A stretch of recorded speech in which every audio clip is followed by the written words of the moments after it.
हाँ जी मेरे दोस्तों, तो मैं आशा करता हूँ आपके हाल बिल्कुल बेहाल होंगे क्योंकि आपकी परीक्षा, आपके एग्जाम बहुत ही नजदीक है। पर फिर भी मैं आशा करता हूँ आपकी तैयारी अच्छी ही होगी। तो फटाफट से चैप्टर नंबर 18 प्रोफेशनल एथिक्स का मैराथन शुरू करते हैं। देखो मैराथन है तो कंपेरेटिवली सॉरी मैराथन है तो कंपेरेटिवली थोड़ा सा तो जल्दी होने वाला है, बट अपन सारी की सारी चीजें कवर करेंगे, समझेंगे भी, जहाँ रटना होगा वो रटेंगे भी, और इंक्लूडिंग इंपॉर्टेंट क्वेश्चन भी कवर करेंगे। सब कुछ अच्छे से करेंगे अपन, बस थोड़ा सा जल्दी होगा। पर ऐसे तो ये वीडियो मोर देन सफिशिएंट है, पर नहीं सर हमको तो और भी डिटेल में देखनी है, बिल्कुल डिटेल में, बिल्कुल धीरे धीरे अच्छे से।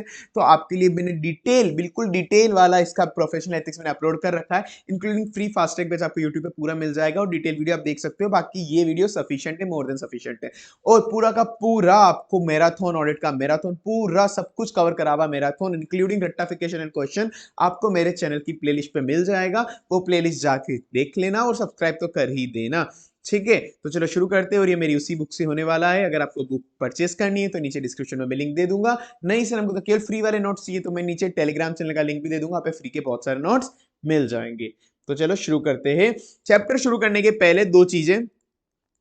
एक, इसके अंदर सबसे बड़ी दिक्कत पड़ने वाली है इंटरलिंकिंग की। भाई तुमको लगेगा एक क्लोज इधर से लिंक है, एक क्लोज उधर के लिंक है, एक क्लोज इधर से लिंक है, सर समझ ही नहीं आ रहा। आप कभी तो बोलते उस क्लोज में ये बोला था, ये क्लोज तो उसके साथ सिमिलर है सर, तो इसके अंदर क्या डिफरेंस है सर, आपने वो भी तो पढ़ाया था, वो भी तो सेम है।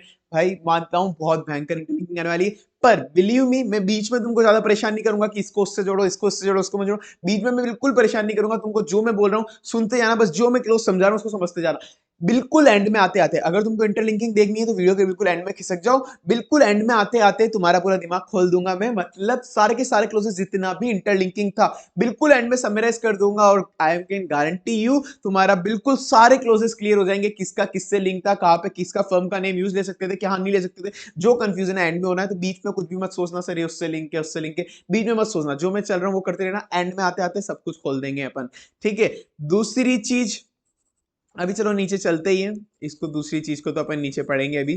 चलो अपन तो नीचे शुरू करते हैं इसको।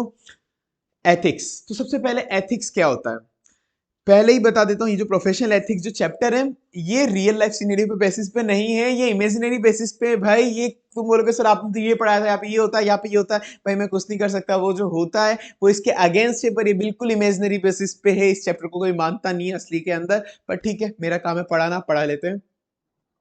तो एथिक्स मतलब होता है तुम्हारे लक्षण, तुम्हारे संस्कार, तुम्हारा बिहेवियर, मतलब कुछ मोरल प्रिंसिपल जो तुम फॉलो करते हो। बिल्कुल नॉर्मल टर्म है एथिक्स। अपन को पता है कि तेरे में बिल्कुल एटिकेट्स नहीं है क्या, तुम्हें बिल्कुल एथिक्स नहीं है क्या, तुम्हारा बिहेवियर कितना गंदा है, मतलब कुछ मोरल प्रिंसिपल जो हर एक इंसान को फॉलो करने पड़ते हैं। और यहाँ पे प्रोफेशनल एथिक्स मतलब वही हो जाएगा कि जो आप किसी ऑर्गेनाइजेशन में काम कर रहे हो, आपको सीए बनने के बाद, या आप सीए बनने के बाद आपको क्या प्रोफेशनली क्या एथिक्स रखने, ऑर्गेनाइजेशन में काम कर रहे हो, प्रैक्टिस कर रहे हो, या कुछ भी कर रहे हो, तो आपको कुछ तो एक सेट ऑफ स्टैंडर्ड होता है जो आपको फॉलो करने ही करने पड़ेंगे। वो होता है प्रोफेशनल एथिक्स, मतलब आपके लक्षण जो आपको बिल्कुल सीए बनने के बाद जो प्रोफेशनली बिहेव करना पड़ेगा, वो वाले लक्षण आपके। ठीक है। और इसके अंदर अब आएगा एक आईसीआई का मोटो, ये मुझे लगता है एक एमसीक्यू पर्पस के लिए देख लो।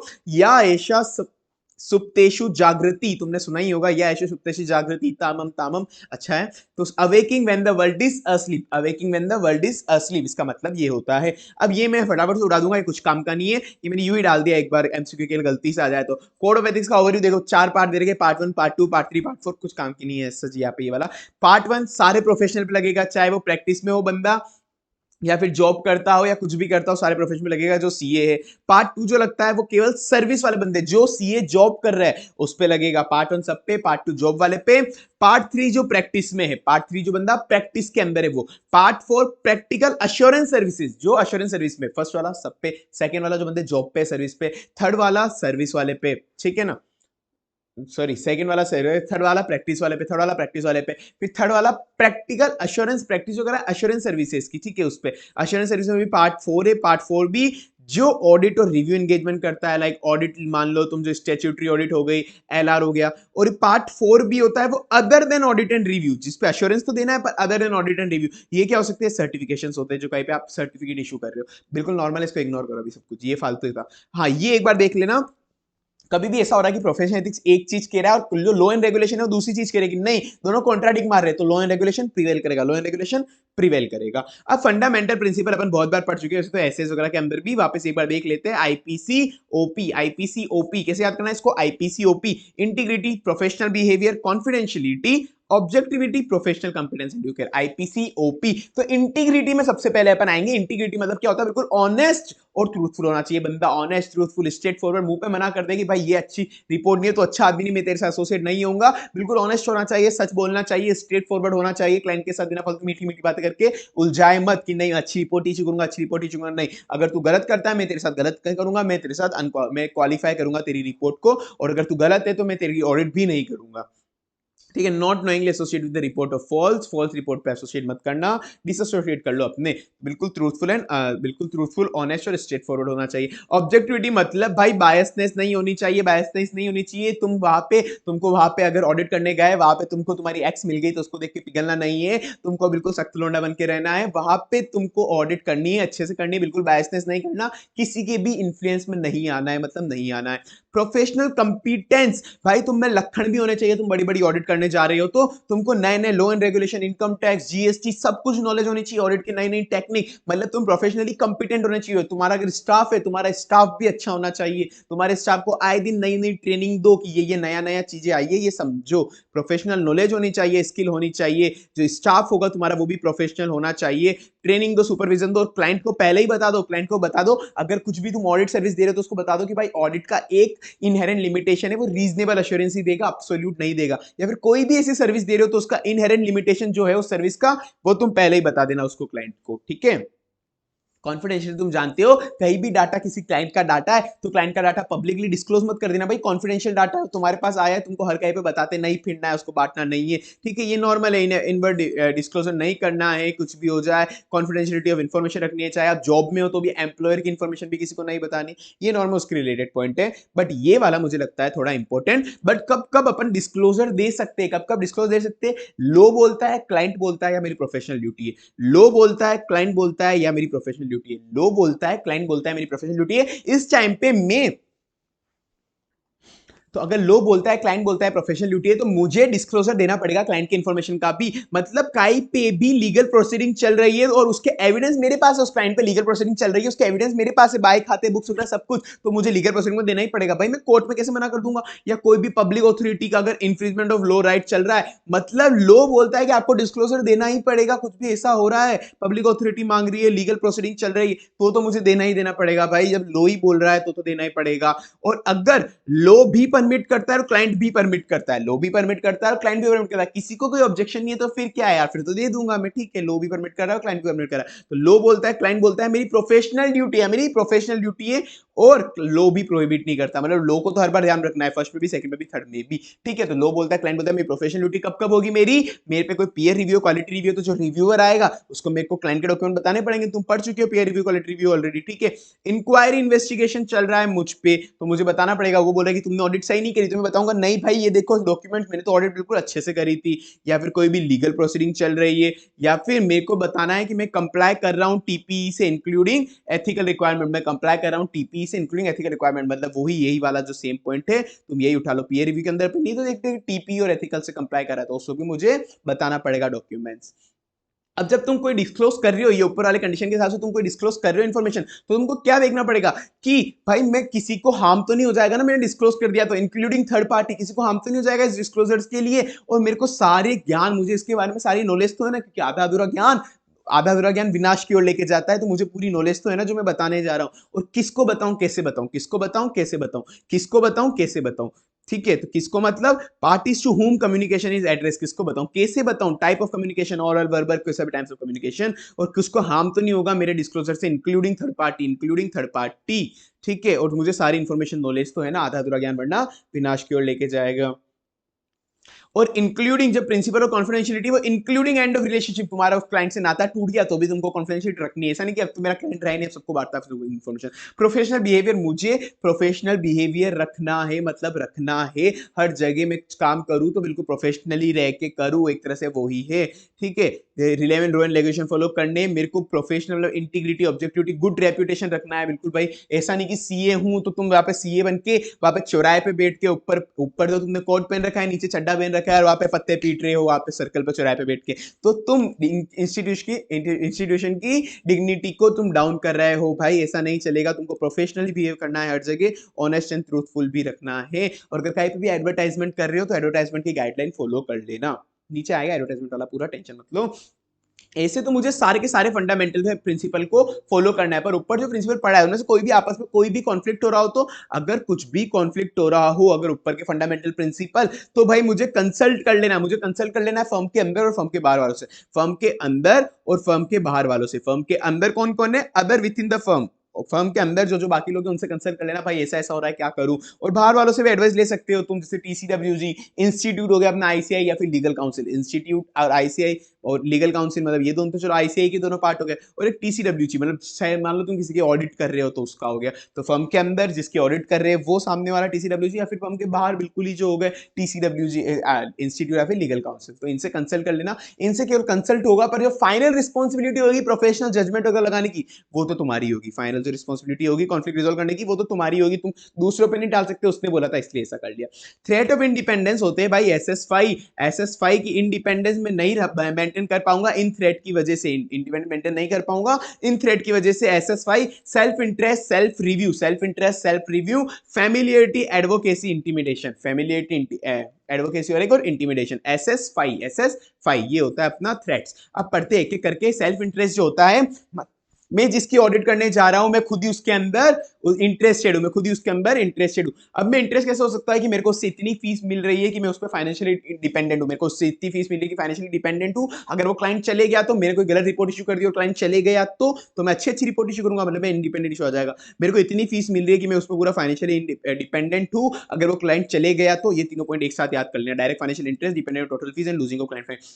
या फिर और कैसे मुझे उससे बिजनेस हो सकता है, या तो मेरा उसके साथ कोई बिजनेस कनेक्शन है या मैं उसका एम्प्लॉय हूं, दोनों तरफ से मुझे पैसा मिलेगा, या तो मैं बिजनेस कर रहा हूं उसके साथ या उसका एम्प्लॉय, दोनों तरफ से मुझे पैसा मिलेगा, मेरा फाइनेंशियली इंटरेस्ट है उसके अंदर। और सेल्फ रिव्यू थ्रेट, मैं मेरा करा हुआ काम को ही वहां पे रिव्यू कर रहा हूं, तो मैं ये थोड़ा ना बताऊंगा कि पहले जो मैंने काम करा था वो गलत करा था। मतलब ओरिजिनल डाटा जॉब सर्विस, क्या याद करना है, 3 पॉइंट याद करें, original data job service, original data job service, original data job service. Self review, जो डाटा की मैं ऑडिट करने जा रहा हूं वो डाटा बनाया ही मैंने था, जब मैं पहले अकाउंटेंट था, उनका अकाउंट मतलब पहले मैं पब्लिक प्रैक्टिस करता था तब मैंने उनका पहले उनका डाटा बना दिया था, अब मैं खुद ही उन्हीं के पुराने डाटा की ऑडिट करने जा रहा हूं। तो भाई आप सेल्फ रिव्यू थोड़ी ना कर पाओगे, आप मतलब कोई गलती निकालोगे नहीं कि ये तो मेरा ही बनाया हुआ है, वरना क्लाइंट मुझे फीस देगा ही नहीं पुरानी वाली भी। So significant error during the revaluation of work in the of the professional accountant in public practice में जब मैंने वो वर्क करा था, significant error during the revaluation of the work जो मैंने पहले करा था, तो ओरिजिनल डाटा मैंने बनाया है, और या फिर फाइनेंशियल सिस्टम जिसकी मैं डिजाइन और इंप्लीमेंटेशन में खुद लगा हुआ था वो मैं अभी चेक करने जा रहा हूं, या फिर prepare the original data used to generate record, जो रो डाटा था, रो डाटा मैंने ही बनाया है जिससे मुझे फाइनेंशियल स्टेटमेंट अब वो बना के दे रहे, उसका रो डाटा मैंने ही बनाया था। तो ओरिजिनल डेटा या फिर कोई वर्क, ओरिजिनल डेटा या फिर कोई वर्क या फिर फाइनेंशियल सिस्टम जो ओरिजिनली मैंने ही बनाया था वो, तो क्या बताया था मैंने, ओरिजिनल डेटा जॉब या फिर सर्विस, ओरिजिनल डेटा जॉब या फिर सर्विस। मैं वहां पे पहले जॉब करता था, पहले वहां पे जॉब करता था और अब मैं उन्हीं की ऑडिट करने जा रहा हूं। नहीं भाई, पहले मैं बड़ा एम्प्लॉय था, वहां का बड़ा एम्प्लॉय था, डायरेक्टर ऑफिसर उस तो बड़ा एम्प्लॉय था, या फिर छोटा एम्प्लॉय भी था, रिसेंटली बीन एम्प्लॉयड, रिसेंटली उसका एम्प्लॉय था, पर उतना तो मेरे पास उतना तो हक था, उतना तो मेरे पास पावर थी कि मैं अगर जिस मैटर की मैं ऑडिट करने जा रहा हूं उसको मैं इन्फ्लुएंस कर सकूं। सो मैं एम्प्लॉय तो था वहां पे, in position to exert direct और significant influence over the subject matter of engagement. ठीक है, या तो बड़ा एम्प्लॉय था या छोटा एम्प्लॉय था वहां का, तो ठीक है, या तो ओरिजिनल डेटा जॉब या फिर सर्विस, मैंने क्लाइंट को कोई सर्विस प्रोवाइड करी थी, पहले पहले कोई सर्विस प्रोवाइड करी थी क्लाइंट को जो इस सब्जेक्ट मैटर को इन्फ्लुएंस कर सकती है, directly affect the subject matter.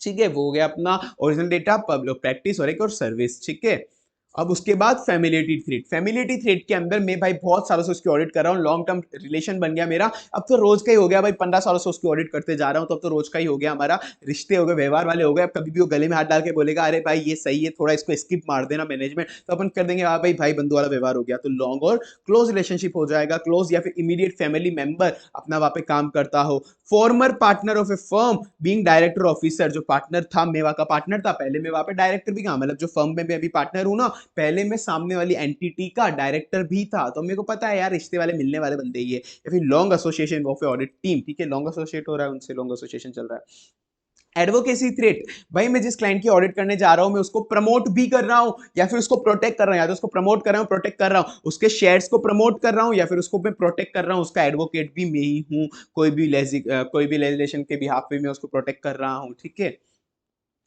Intimidation threat, client मुझे धमका रहा है, क्लाइंट मुझे धमका रहा है कि मुझे तेरे से ज्यादा नॉलेज है और अगर तू कुछ भी ऐसी फालतू बातें करेगा अगली बार ऑडिट ही कराऊंगा तेरे से, हट यहाँ से। तो क्लाइंट धमका रहा है मुझे, एक्चुअल और परसीव प्रेशर, ठीक है ना, ये प्रेशर आ रहा है मेरे पे कि मुझे बोल रहा है कि तेरे को मैं हटवा दूंगा, दूसरा क्वार्टर ले आऊंगा, या फिर उस क्लाइंट बोल रहा है कि मेरे को तेरे से ज्यादा एक्सपर्टाइज है, मेरे को तेरे से ज्यादा एक्सपर्टाइज है भाई ये मैटर के अंदर, तो मेरे से ज्यादा उलझी मत।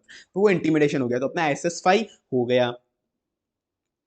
अब इस शेफ गार्ड मुझे क्या क्या रखने हैं जिससे मैं ऊपर वाले थ्रेड कम कर सकूं, ऊपर वाला जो भी थ्रेड है इंडिपेंडेंस थ्रेड उसको मुझे एक्सेप्टेबल लेवल पे लाना है, उसको मुझे एक्सेप्टेबल लेवल पे लाना है। तो उस थ्रेड को मैं कैसे कम कर सकता हूं, तो ये तो ठीक है, सेफ गार्ड वगैरह लगाने हैं, ये सब करना है, ये ठीक है, अप्लाइंग थ्रेड वगैरह। अब ये सेफ गार्ड मुझे क्या लगाने हैं ये मुझे देखना है। सेफ गार्ड में क्या लगा सकता हूं भाई, देखो अगर तुमको लग रहा है कि तुम्हारा कॉन्फिडेंशियल इशू है, कुछ भी इशू है, तो यार ऐसे इतनी चीजों पे तुमको क्या करना है, तुमको अपना ज्यादा से ज्यादा टाइम डिवोट करना है, एक्सपीरियंस टीम मेंबर ज्यादा इशू करना है, तभी तो अपना थ्रेड कम होगा। ज्यादा टाइम डिवोट करो, ज्यादा एक्सपीरियंस बंदे डिवोट करो, या फिर कोई दूसरा पार्टनर को बोल लो कि भाई तू मेरे पे एक रिव्यूअर आ जा, अगर मैं कुछ गलत कर रहा हूं तो तू मेरा रिव्यू करके संभाल लेना। या फिर टीम के बंदे कॉन्फिडेंशियल चीजें तो टीम के बदले बदल लो कि भाई इतनी इस चीज की टीम की ऑडिट ये बंदे करेंगे, इसकी ये करेंगे, दोनों आपस में कोऑर्डिनेट नहीं करने देंगे, तो कॉन्फिडेंशियलिटी मेंटेन रहेगी। या फिर मैं पूरी फर्म को ही चेंज कर दूं, मतलब फर्म को या तो ज्वाइंट ऑडिटर ले आऊं, मैं ज्वाइंट ऑडिटर ले आऊंगा, या फिर कोई दूसरी फर्म को बोल दूं कि तू मेरी ऑडिट करने आ जा, मतलब मैं इसकी ऑडिट तो कर रहा हूं, तू मेरे ऊपर एक और रिव्यू करने आ जा। तो ये सारी नॉर्मल दिमाग वाली चीजें।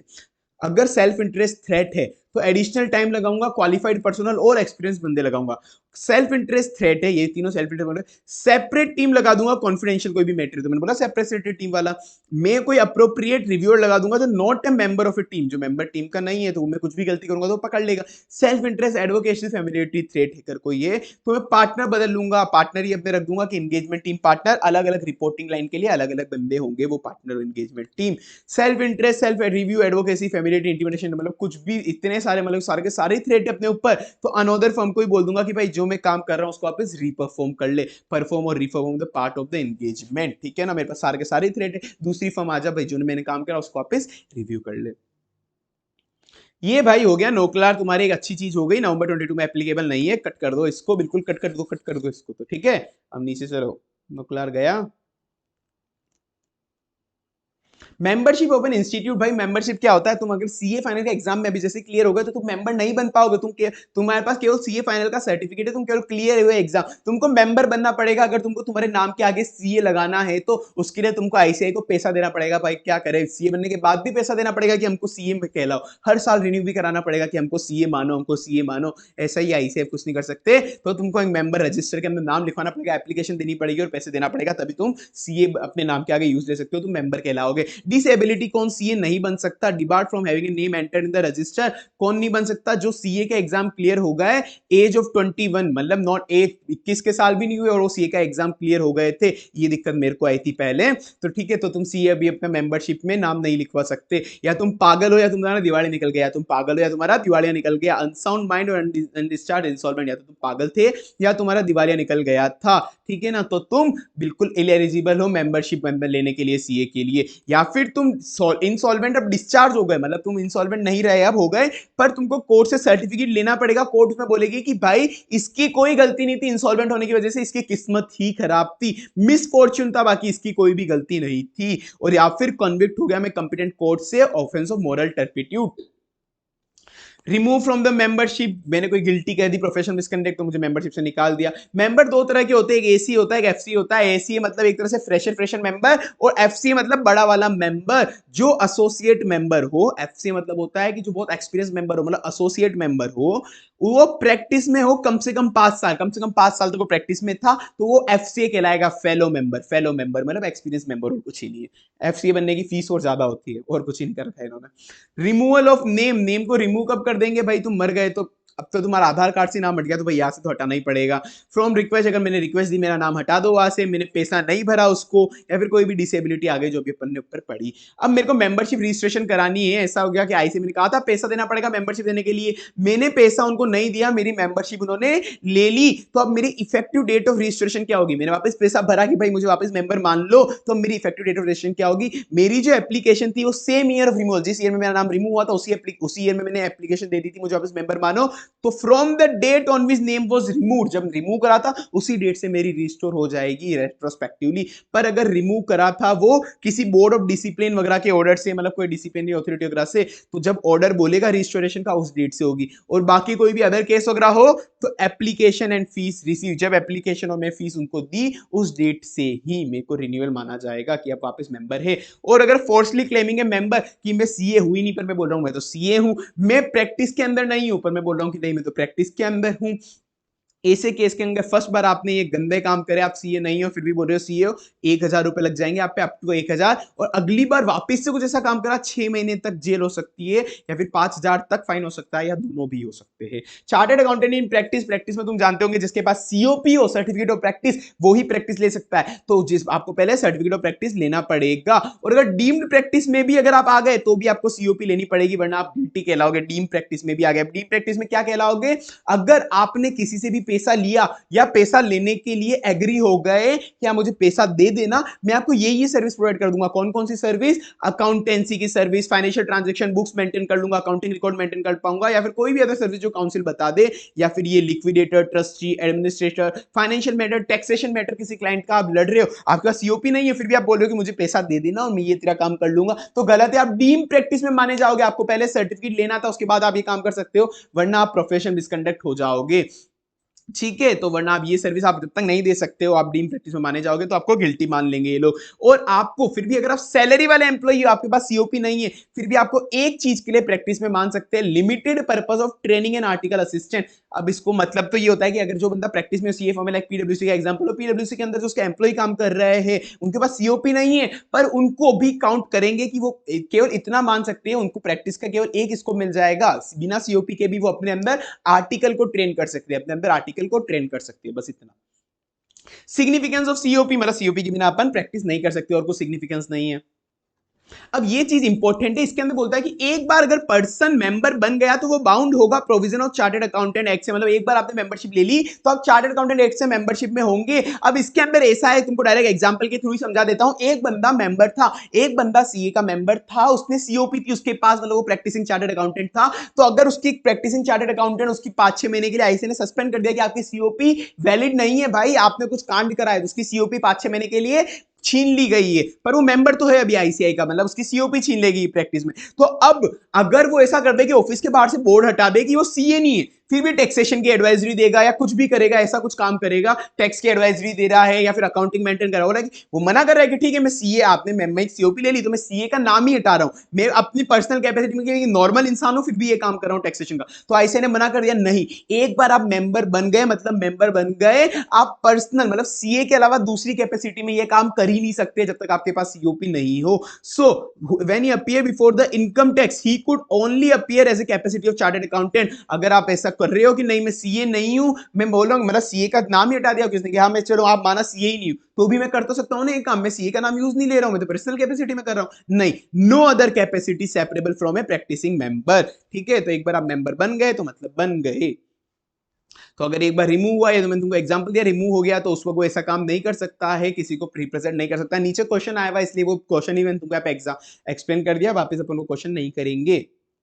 कैंसिलेशन ऑफ सीओपी कब कैंसिल कर सकते हैं, नाम कब रिमूव, अपन रजिस्ट्रार को बोलते हैं कि नाम मेरा रिमूव कर दो, सर्टिफिकेट इनकरेक्ट इंफॉर्मेशन के बेसिस पे मैंने ले लिया था, प्रैक्टिस मैंने सीज कर दिए, या फिर ये तो बड़ा इंपॉर्टेंट पॉइंट है आईसीआई का, अगर आपने एनुअल फीस नहीं भरी हो 30 सितंबर तक। ठीक है, तो ये बहुत ही इंपॉर्टेंट पॉइंट है। और जो मेंबरशिप की डेट होती है ना, आज मैं जो वीडियो रिकॉर्ड कर रहा हूँ आज 30 सितंबर ही है, वैसे मेंबरशिप भी मैंने अभी कुछ टाइम पहले मैंने भी रिन्यू कराई, वरना मेंबरशिप की डेट भी यही होती है, सीओपी की भी यही है, मेंबरशिप की भी यही है, वरना वो दोनों निपटा देंगे, हटो यहाँ से। तो 30 सितंबर। Restoration of COP cancel due to non payment, अगर नॉन पेमेंट जो अपने ऊपर मेंबरशिप में पड़ा था पैसा नहीं दिया तो उसको कैंसिल कर दे, तो सेम सीओपी कैंसिल कर दे, पैसा नहीं दिया तो उसकी रीइफेक्टिव वापस डेट कब होगी, जब अपन पैसा भर रहे हैं तो आप इफेक्टिव कब से होगी, date on which it was cancel, date on which it was cancel. और वहां पे अपने पढ़ा था 2-3 केसेस अलग अलग होंगे, सेम ईयर में हो गया, आईसीआई का ऑर्डर था क्या था वो। Company is not to engage in accountancy, जो प्रैक्टिस कर सकता हूं मैं प्रैक्टिसिंग चार्टर्ड अकाउंटेंट, मैं कंपनी बना के प्रैक्टिसिंग चार्टर्ड अकाउंटेंट नहीं कर सकता हूं, अदर देन मैनेजमेंट कंसल्टेंसी, वो नीचे आ जाएगा। तो ये चीज बहुत दिमाग में बांध लेना, तुम कोई भी कंपनी बना के प्रैक्टिस नहीं कर सकते सीओपी, तुम चार्टर्ड अकाउंटेंट फर्म बनाओ, एलएलपी बनाओ, या फिर तुम प्रोप्राइटरशिप बनाओ, पर कंपनी बना के तुम प्रैक्टिस नहीं कर सकते। और एलएलपी ऐसे तो कर सकती है, पर LLP not having company as it partner, LLP के अंदर पार्टनरशिप के अंदर बता रहा हूं उन्होंने कंपनी को ही पार्टनर में ले लिया, कोई कंपनी को, तो आप भी डिस्क्वालीफाई हो। ये वही क्वेश्चन है जब तुमको समझाया था टैक्स ऑथोरिटी के, अगर एक बार उसने सीओपी सरेंडर कर दी, मतलब गलती से चले गई उसके हाथ से, तो ये वाला क्वेश्चन कुछ लोगों की बुक में गलत है, एक बार रीड कर लेना। जो मैंने समझाया वही है, कुछ ऑथर ने इसका आंसर पुराना वाला दे रखा है, मैंने नोट दे रखा है, कुछ ऑथर ने पुराना आंसर दे रखा है इसका, आईसीएन ने उसको अमेंड कर दिया था, रेक्टिफाई कर दिया था, पर कुछ ऑथर का पुराना है, तो मुझे मत बोलना तुम कि सर उनकी बुक में अलग है। Permitting chartered accountant management consultancy, जो मैंने तुमको बोला, ये परमिट है चार्टर्ड अकाउंटेंट को मैनेजमेंट कंसल्टेंसी सर्विस देना भी। सर मैनेजमेंट कंसल्टेंसी सर्विस क्या होती है? एक तो नॉर्मल सर्विसेज तुमको पता है, नॉर्मल सर्विसेज जो मैनेजमेंट कंसल्टेंसी नहीं कहलाती, audit, taxation, liquidator, trustee, arbitrator, ये अदर देन मैनेजमेंट कंसल्टेंसी, मतलब ये भी अलाउ तो है, पर इसके साथ अब ये चीजें मैनेजमेंट कंसल्टेंसी में आती है, ये भी अलाउ है। क्या क्या चीजें अलाउ है? केवल इंपॉर्टेंट जो हाईलाइट है वो बता देता हूं, बाकी तुमको ऑलरेडी पता है कि ये कर सकता है। Advice regarding financial raising finance, कि आपको फंड कैसे रेज करना है, उसके रिगार्डिंग में आपको एडवाइस दे दूंगा, उसके रिगार्डिंग क्या करूंगा? एडवाइस दे दूंगा। ध्यान रखना, वो केवल एडवाइस दे सकता है, ये नहीं कि वो बोल दे कि मैं आपको लोन दिलाता हूं, ऐसा नहीं कर सकता, इंटरमीडिएरी नहीं बन सकता, वो केवल एडवाइस कर सकता है, केवल एडवाइस। वर्किंग कैपिटल का मैनेज कर सकता है, क्लाइंट की preparation of project report feasibility वो बना सकता है, क्लाइंट के लिए बजट बना सकता है, क्लाइंट की इन्वेंट्री मैनेजमेंट में हैंडलिंग स्टडी में मदद कर सकता है, मार्केट रिसर्च एंड डिमांड कर स्टडी कर सकता है क्लाइंट के लिए, वो क्लाइंट के लिए पर्सनल रिक्रूट भी कर सकता है, और उसको सिलेक्शन ट्रेनिंग वगैरह भी दे सकता है, सेटिंग अप इंसेंटिव पेजेस वगैरह क्या देना है क्लाइंट को, ये सब सर्विस प्रोवाइड करा सकता है, रजिस्टर्ड वैल्यूअर भी बन सकता है वो क्लाइंट के लिए, कंपनी अंडर सेक्शन 13। उसके बाद system analysis service, EDP software होता है उसका, सिस्टम एनालिसिस सर्विस भी दे सकता है, एडवाइजर और कंसल्टेंट भी बन सकता है वो प्रोस्पेक्टस के लिए, एडवाइजर और कंसल्टेंट भी बन सकता है, प्रिपरेशन ऑफ पब्लिसिटी, बजट वगैरह, ये सब चीजें मैनेजमेंट कंसल्टेंसी में आती है, जो उनको करना अलाउ है सीए को। पर क्या अलाउ नहीं है भाई? जो अलाउ नहीं होता वही इंपॉर्टेंट होता है सबसे ज्यादा। तो अलाउ नहीं है broking, underwriting, portfolio management, broking, underwriting, portfolio management, broking, underwriting, portfolio management, आप दल्ला नहीं बन सकते, दलाल नहीं बन सकते हो, आप अंडरराइटिंग नहीं कर सकते, पोर्टफोलियो को मैनेज नहीं कर सकते, क्लाइंट के पोर्टफोलियो को मैनेज नहीं कर सकते आप, ठीक है ना। और एक फाइनेंशियल एडवाइजर आप उसके बन गए, फाइनेंशियल एडवाइजर बनना अलाउ है, फाइनेंशियल एडवाइजर बनना अलाउ है, पर फाइनेंशियल एडवाइजर बन के आपने कोई म्यूचुअल फंड उसको सजेस्ट करा कि ये म्यूचुअल फंड ले ले, और आपको उस म्यूचुअल फंड एजेंसी से कमीशन मिल रहा है, मतलब इनडायरेक्टली आप दलाल हो गए ना, दल्ले हो गए ना, ये ऐसे छोटे मोटे नीचे काम अपन को नहीं करने हैं, fees from the mutual fund मिल रहा है, तो उसको म्यूचुअल फंड एजेंसी उसको पैसा दे रही है, कमीशन दे रही है, तो ये नहीं करना है आपको। बाकी इन्वेस्टमेंट काउंसलिंग तो कर सकता हूं सिक्योरिटी के हिसाब से, हाँ ये सही है नहीं है, पर वो सब ठीक है, तू कर ले अपने हिसाब से, उसका मेरे को सामने वाली सिक्योरिटी एजेंसी है, म्यूचुअल फंड है, उसको मुझे पैसा नहीं मिलना चाहिए। रिकवरी कंसल्टेंट दे सकता हूं, ये नहीं कि मैं खुद ही जाके रिकवरी करने लग जाऊं, कंसल्टेंट बन सकता हूं कि आपको ऐसे ऐसे तरीका यूज लेना चाहिए, एडवाइजरी कर सकता हूं इंश्योरेंस वालों को, एडवाइजरी ओनली, इंसॉल्वेंसी प्रोफेशनल बन सकता हूं, एडमिनिस्ट्रेटिव सर्विसेज क्या होती है, जीएसटी के रिटर्न, इनकम टैक्स के रिटर्न, ये सब चीजें मैं फाइल कर सकता हूं। अब आ जाओ नीचे, रिक्रूट कर सकता हूं क्या? पर्सनल, हाँ भाई कर सकता हूं, not guilty of professional misconduct, ये सब नॉर्मल चीजें क्वेश्चन है, ये सब ब्रोकिंग अंडरराइटिंग नहीं कर सकता हूं, अंडर आउट पब्लिक इशू भाई नॉट परमिटेड। अब ये चीजें इंपॉर्टेंट है, देखो भाई ये क्या होता है मैं तुमको पहले बता देता हूं, ये कार्ड है, यहाँ पे कार्ड है, कार्ड पे मैंने लिख रखा है सीए में हेमंत सोमानी, ये अलाउ है क्या सर? इसको बोलते हैं प्रीफिक्स, इसको बोलते हैं प्रीफिक्स, तो प्रीफिक्स सीए लगाना, हाँ भाई सर्विस के अंदर मेंबर तो भी लगा सकता है, प्रैक्टिस के अंदर दोनों लगा सकते हैं सीए तो। और सर ये सीए में जो रिकॉग्नाइज इंस्टीट्यूट है, रिकॉग्नाइज वो सीए में ये रिकॉग्नाइज इंस्टीट्यूट है, ये member in service, member in practice दोनों लगा सकता है प्रीफिक्स पर, और इनिशियल सीपीए लगाना सर, अगर मैं सीपीए लगा दूं तो नहीं, सीपीए लगाना परमिट नहीं है, चाहे कोई भी हो, प्रैक्टिस में हो या सर्विस में हो, सीपीए नहीं लिख सकते आप यहाँ पे, सीपीए हेमंत सोमानी ना, ये नहीं लिख सकते। और डेजिग्नेशन चार्टर्ड अकाउंटेंट लिखना दोनों के लिए परमिट है, जो मैं नीचे लिखा ना ब्रैकेट में चार्टर्ड अकाउंटेंट, ये मेरा डेजिग्नेशन दोनों के लिए परमिट है, सर्विस में हो या प्रैक्टिस के अंदर। और designation other than chartered accountant, other than chartered accountant में लिख रहा हूं मैं पार्टनर हूं केपीएमजी का, कॉस्ट अकाउंटेंट हूं, टैक्स कंसल्टेंट हूं, डायरेक्टर ऑफ रिलायंस, मतलब यहाँ पे चार्टर्ड अकाउंटेंट के अलावा और कोई डेजिग्नेशन लिख सकता हूं क्या मैं? सर्विस वाला, प्रैक्टिस वाला तो कभी लिख ही नहीं सकता, प्रैक्टिस वाला तो लिख ही नहीं सकता, केवल चार्टर्ड अकाउंटेंट लिखेगा, पर सर्विस वाला बंदा है, सर्विस वाला बंदा अगर चार्टर्ड अकाउंटेंट वर्ड यूज ले रहा है नीचे डेजिग्नेशन में, तो और कुछ भी नहीं लिख सकता, या फिर चार्टर्ड अकाउंटेंट मत ले और ये सब लिख दे, चार्टर्ड अकाउंटेंट मत ले और ये सब लिख दे तो अलाउ है, ठीक है। और यहाँ पे नीचे में सर अपनी रिकॉग्नाइज क्वालिफिकेशन वाली डिग्री बता सकता हूं मैं, बीकॉम भी, एलएलबी, एमकॉम भी, हाँ भाई अगर वो रिकॉग्नाइज यूनिवर्सिटी से तो तू बता सकता है, हाँ भाई डिस्क्रिप्शन में रिकॉग्नाइज यूनिवर्सिटी से तो तू बता सकता है भाई, दोनों चाहे सर्विस में हो या पब्लिक में हो। और सर मेरे कोई फॉरेन इंस्टीट्यूट अकाउंटेंसी से मेरी कोई रिकॉग्नाइज डिग्री ले रखी है तो वो मैं बता सकता हूं क्या? अगर उसके साथ अपना एमओयू है, आईसीआई का एमओयू होता है बहुत सी यूनिवर्सिटी, बहुत से बाहर वाली चीजों के, बाहर वाले डिग्री वालों के साथ, कि अगर मेमोरेंडम ऑफ अंडरस्टैंडिंग है तो भाई मैं ठीक है बता सकता हूं कि मैं ये भी हूं, अदरवाइज अगर एमओयू नहीं है तो नहीं बता सकता। अगर कहीं पे एग्जाम में क्वेश्चन आ गया है कि इसके साथ फॉरेन डिग्री है इसके पास, तो वो वहां पे कार्ड में शो कर रहा है, तो उसको बताना पड़ेगा दोनों केसेस अगर एमओयू है तो ठीक है, अदरवाइज परमिट नहीं है। मर्चेंट बैंकर और एडवाइजर टू इशू बन सकता हूं क्या मैं सर किसी का? मर्चेंट बैंकर और एडवाइजर का नाम पढ़ा ना मैनेजमेंट कंसल्टेंसी में, हाँ भाई बन सकता है, अलाउ है होना, पर वो खुद के लेटर हेड में ये नहीं लिख सकता, मतलब डेजिग्नेशन में शो नहीं कर सकता कि वो मर्चेंट बैंकर और adviser to issue, of course ठीक है ना, डेजिग्नेशन में शो नहीं कर सकता। पर क्लाइंट का एक डॉक्यूमेंट है, प्रोस्पेक्टस इशू करा है, क्लाइंट ने प्रोस्पेक्टस के अंदर लिखा है कि ये चार्टर्ड अकाउंटेंट फर्म हमारा मर्चेंट बैंकर है, तो ऐसा अलाउ है कि हाँ भैया वो सामने वाला लिखेगा तो मैं क्या कर सकता हूँ, सामने वाला लिखना अलाउ है, पर मैं खुद अपने मेरे डॉक्यूमेंट्स में सीए मेरे डॉक्यूमेंट्स में ये नहीं लिख सकता, पर वो सामने वाली कंपनी इसका मैंने प्रोस्पेक्टस वगैरह इशू कराया वो मेरी डिटेल दे सकती है कि ये चार्टर्ड अकाउंटेंट फर्म है, ये नेम है, ये एड्रेस है, ये हमारा है, ठीक है। पर ये जो आप लिख रहे हो, सामने वाला भी लिख रहा है, वो प्रोमिनेंटली उभर के नहीं लिखना चाहिए कि बड़े बड़े अक्षर में, बाकी छोटे छोटे नॉन के फंड में लिखिए, अपनी वाली चीज अपने नाम का 19 वाले फंड में लिखा है, मतलब वो एक तरह से एडवर्टाइजमेंट करना हो गया। और एक चीज दिमाग में रख लेना कि मैं can not designate myself as a cost accountant, but AC में एफसीए में मतलब सीए में वर्ड यूज ले सकता हूं, सीएस वर्ड यूज ले सकता हूं, पर डेजिग्नेशन में cost accountant company secretary use नहीं ले सकता हूं। अब उसको मेंटेनेंस ऑफ ब्रांच ऑफिस, भाई एक सीए फर्म का ब्रांच क्या कहलाएगी? ब्रांच पहले किसको, जिस भी ऑफिस के बाहर, जिस भी बिल्डिंग के बाहर अगर आपने अपनी फर्म का बोर्ड लगा दिया तो आपका ब्रांच ऑफिस कहलाएगा, ठीक है ना, वो आपको ब्रांच बनाएगा। या फिर आपने अपने कोई डॉक्यूमेंट्स में लिखा, लेटर हेड वगैरह में लिख दिया कि ये वाला भी हमारा ब्रांच है, तो वो भी ब्रांच कहलाएगा लेटर हेड या फिर अदर डॉक्यूमेंट के अंदर, ठीक है। तो अब मैं मेरा एक तो पहले बताओ कि नेम ऑफ बोर्ड, जो फर्म का नाम का बोर्ड है वो मैं कहां लगा सकता हूं? वो मैं केवल अपने ब्रांच ऑफिसेज और केवल अपनी ऑफिस में ही लगा सकता हूं। घर के बाहर लगा सकता हूं क्या? घर के बाहर में ये मेरा नाम लिख सकता हूं सीए हेमंत सोमानी, पर अगर मेरी कोई फर्म है, कोई भी सोमानी एसोसिएट तो वगैरह, तो मैं उसको आप बोर्ड नहीं लगा सकता अनटिल एंड अनलेस मैंने उसको मेरा ब्रांच ऑफिस घोषित कर रखा, वरना मैं नहीं लगा सकता प्लेस ऑफ रेसिडेंस पे। और सेपरेट इंचार्ज चाहिए भाई हर ऑफिस पे, हर ऑफिस पे एक सेपरेट इंचार्ज चाहिए। मैं सीए हूं तो मुझे हर एक ब्रांच के लिए सेपरेट सीए रखना पड़ेगा, वो चाहे सीए या तो प्रैक्टिस के अंदर या सर्विस में हो चलेगा, पर एक हर एक ब्रांच ऑफिस के लिए आपको एक पर्टिकुलर सीए रखना पड़ेगा जो वहां का इंचार्ज हो ही हो, ठीक है। तो या वो सेपरेट इंचार्ज रखना पड़ेगा सीए, चाहे तो पार्टनर हो या एम्प्लॉय हो, जो एक्टिवली एसोसिएट हो केवल उसी ऑफिस के लिए। एक्टिवली एसोसिएट किसको कहेंगे? या तो वो वहां पे रहता हो, या तो वहां पे रहता हो not less than 180 days in year, 180 days कम में नहीं रहता हो, या फिर 180 डेज कम से कम उस ऑफिस को अटेंड करता हो, मतलब जहां पे अपना ब्रांच ऑफिस है, ठीक है। और अब मेरे को सेपरेट इंचार्ज नहीं रखना, उसके लिए कुछ एग्जाम्पशन दे रखी है कि आपको सेपरेट इंचार्ज रखने की जरूरत नहीं है। दो केसेस दे रखे हैं कि आपको एग्जाम्पशन दे रखी है, first exemption, second exemption. First exemption में बोलता है आप टेम्परेरी ऑफिस खोल रहे हो किसी हिली एरिया के अंदर, हिली एरिया के अंदर टेम्परेरी ऑफिस खोल रहे हो मैक्सिमम 3 महीने के लिए, मैक्सिमम 3 महीने के लिए हिली एरिया पे अगर आप कोई टेम्परेरी ऑफिस खोल रहे हो, और उसका आपने जो अपना मेन ऑफिस है, मेन ऑफिस को बंद नहीं करा, मेन ऑफिस को बंद नहीं करा, और जो वहां पे बोर्ड लगाओगे ना 3 महीने के लिए, वो केवल 3 महीने के लिए बोर्ड रखना है उस ऑफिस का, और उस ऑफिस को आपको हर जगह बताते नहीं फिरना,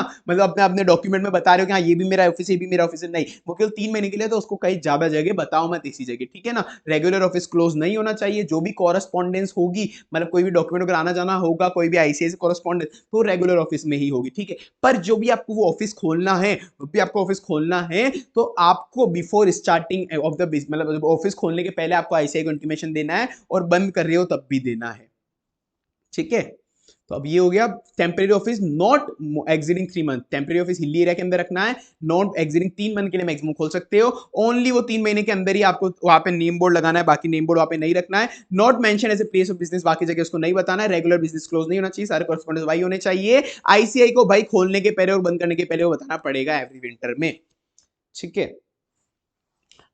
सेकंड ऑफिस या फिर दूसरा वाला मैं केस बताऊं सेकंड ऑफिस का, वो अगर सिचुएटेड हो सेम ऑफिस, मतलब मेरे को सेपरेट इंचार्ज रखने की जरूरत नहीं है, या तो सेम प्रीमाइसेस के अंदर ही सिचुएटेड हो, मेरा फर्स्ट ऑफिस और सेकंड ऑफिस सेम प्रीमाइसेस के अंदर सिचुएटेड हो, तो भाई मैं अकेला ही संभाल सकता हूं, मेरे को दूसरा बंदा रखने की जरूरत नहीं है। सेम सिटी में भी हो तो भी मुझे दूसरा बंदा रखने की जरूरत नहीं हो। या फिर मेरी फर्स्ट वाली सिटी की म्युनिसिपैलिटी लिमिट जहां पे खत्म होती है, म्युनिसिपैलिटी लिमिट मेरी फर्स्ट वाली हेड ऑफिस यहाँ पे, इसकी म्युनिसिपैलिटी लिमिट ऑफिस तो यहाँ पे, पर इस सिटी की म्युनिसिपैलिटी लिमिट यहाँ से, सेकंड वाला ब्रांच ऑफिस यहाँ पे, तो यहाँ से लेके यहाँ तक की डिफरेंस, यहाँ से लेके सेकंड ऑफिस की यहाँ तक की डिफरेंस मैक्सिमम 50 किलोमीटर तक है, मैक्सिमम 50 किलोमीटर तक है फर्स्ट लिमिट की म्युनिसिपैलिटी, सेकंड वाला पूरा जो एग्जिट है 50 किलोमीटर तक है, तो मैं दोनों ऑफिस संभालने का कैपेबल हूं, वहां पे मुझे सेपरेट इंचार्ज रखने की जरूरत नहीं है। पर कुछ भी केस हो ऊपर, चाहे सेपरेट इंचार्ज रखना हो नहीं रखना हो, with in 1 month of opening और क्लोजिंग ऑफ ऑफिस आपको ब्रांच ऑफिस को आपको आईसीआई को बताना ही बताना पड़ेगा, ठीक है।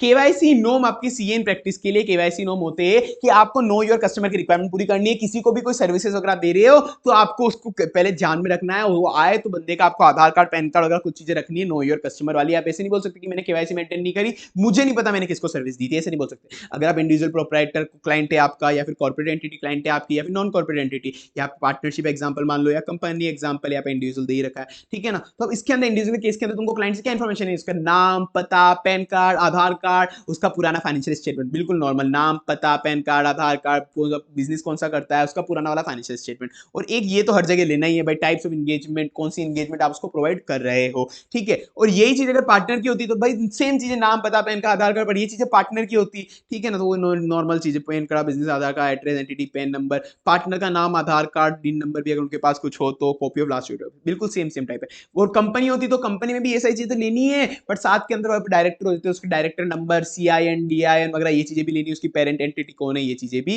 ले लेना, ठीक है ना। कंपनी का पैन, डिन, सिन, डायरेक्टर कौन कौन है, उनका एड्रेस क्या क्या है, नॉर्मल इन्फॉर्मेशन दिमाग से लिखोगे तुमको ऑटोमेटिक आ जाएगा। ये वो ये मना कर रहा है कि मैंने प्रोवाइड करी उनको सर्विस, पर मैंने उनको फाइनेंशियल मतलब केवाईसी मेंटेन नहीं करी, गलत है भाई, ऐसा नहीं हो सकता। Disciplinary proceeding, complaint against prescribe fees, किसी ने फाइल करी हो, मतलब सीए ने कहीं पे भी कोई गलती करी, प्रोफेशनल मिसकंडक्ट करा है उसके खिलाफ, किसी ने, नीचे पढ़ेंगे प्रोफेशनल मिसकंडक्ट अपन, प्रिस्क्राइब फीस भरी है उसने, किसी ने भी कोई complain along with the fees दे दी है आपके खिलाफ, और आईसीआई या फिर खुद कोई इन्फॉर्मेशन से आप पे एलिगेशन लेना चाहता है, तो वो डिसिप्लिनरी डायरेक्टर को कंप्लेन करनी पड़ेगी। अगर डिसिप्लिनरी डायरेक्टर बोलता है प्राइमा फेसी कि डिसिप्लिनरी डायरेक्टर को लगता है कि यार मुझे नहीं लगता इसकी कोई गिल्टी है, मुझे नहीं लगता कोई गिल्टी है, तो वो सारी इंफॉर्मेशन बोर्ड ऑफ डिसिप्लिन को दे देगा।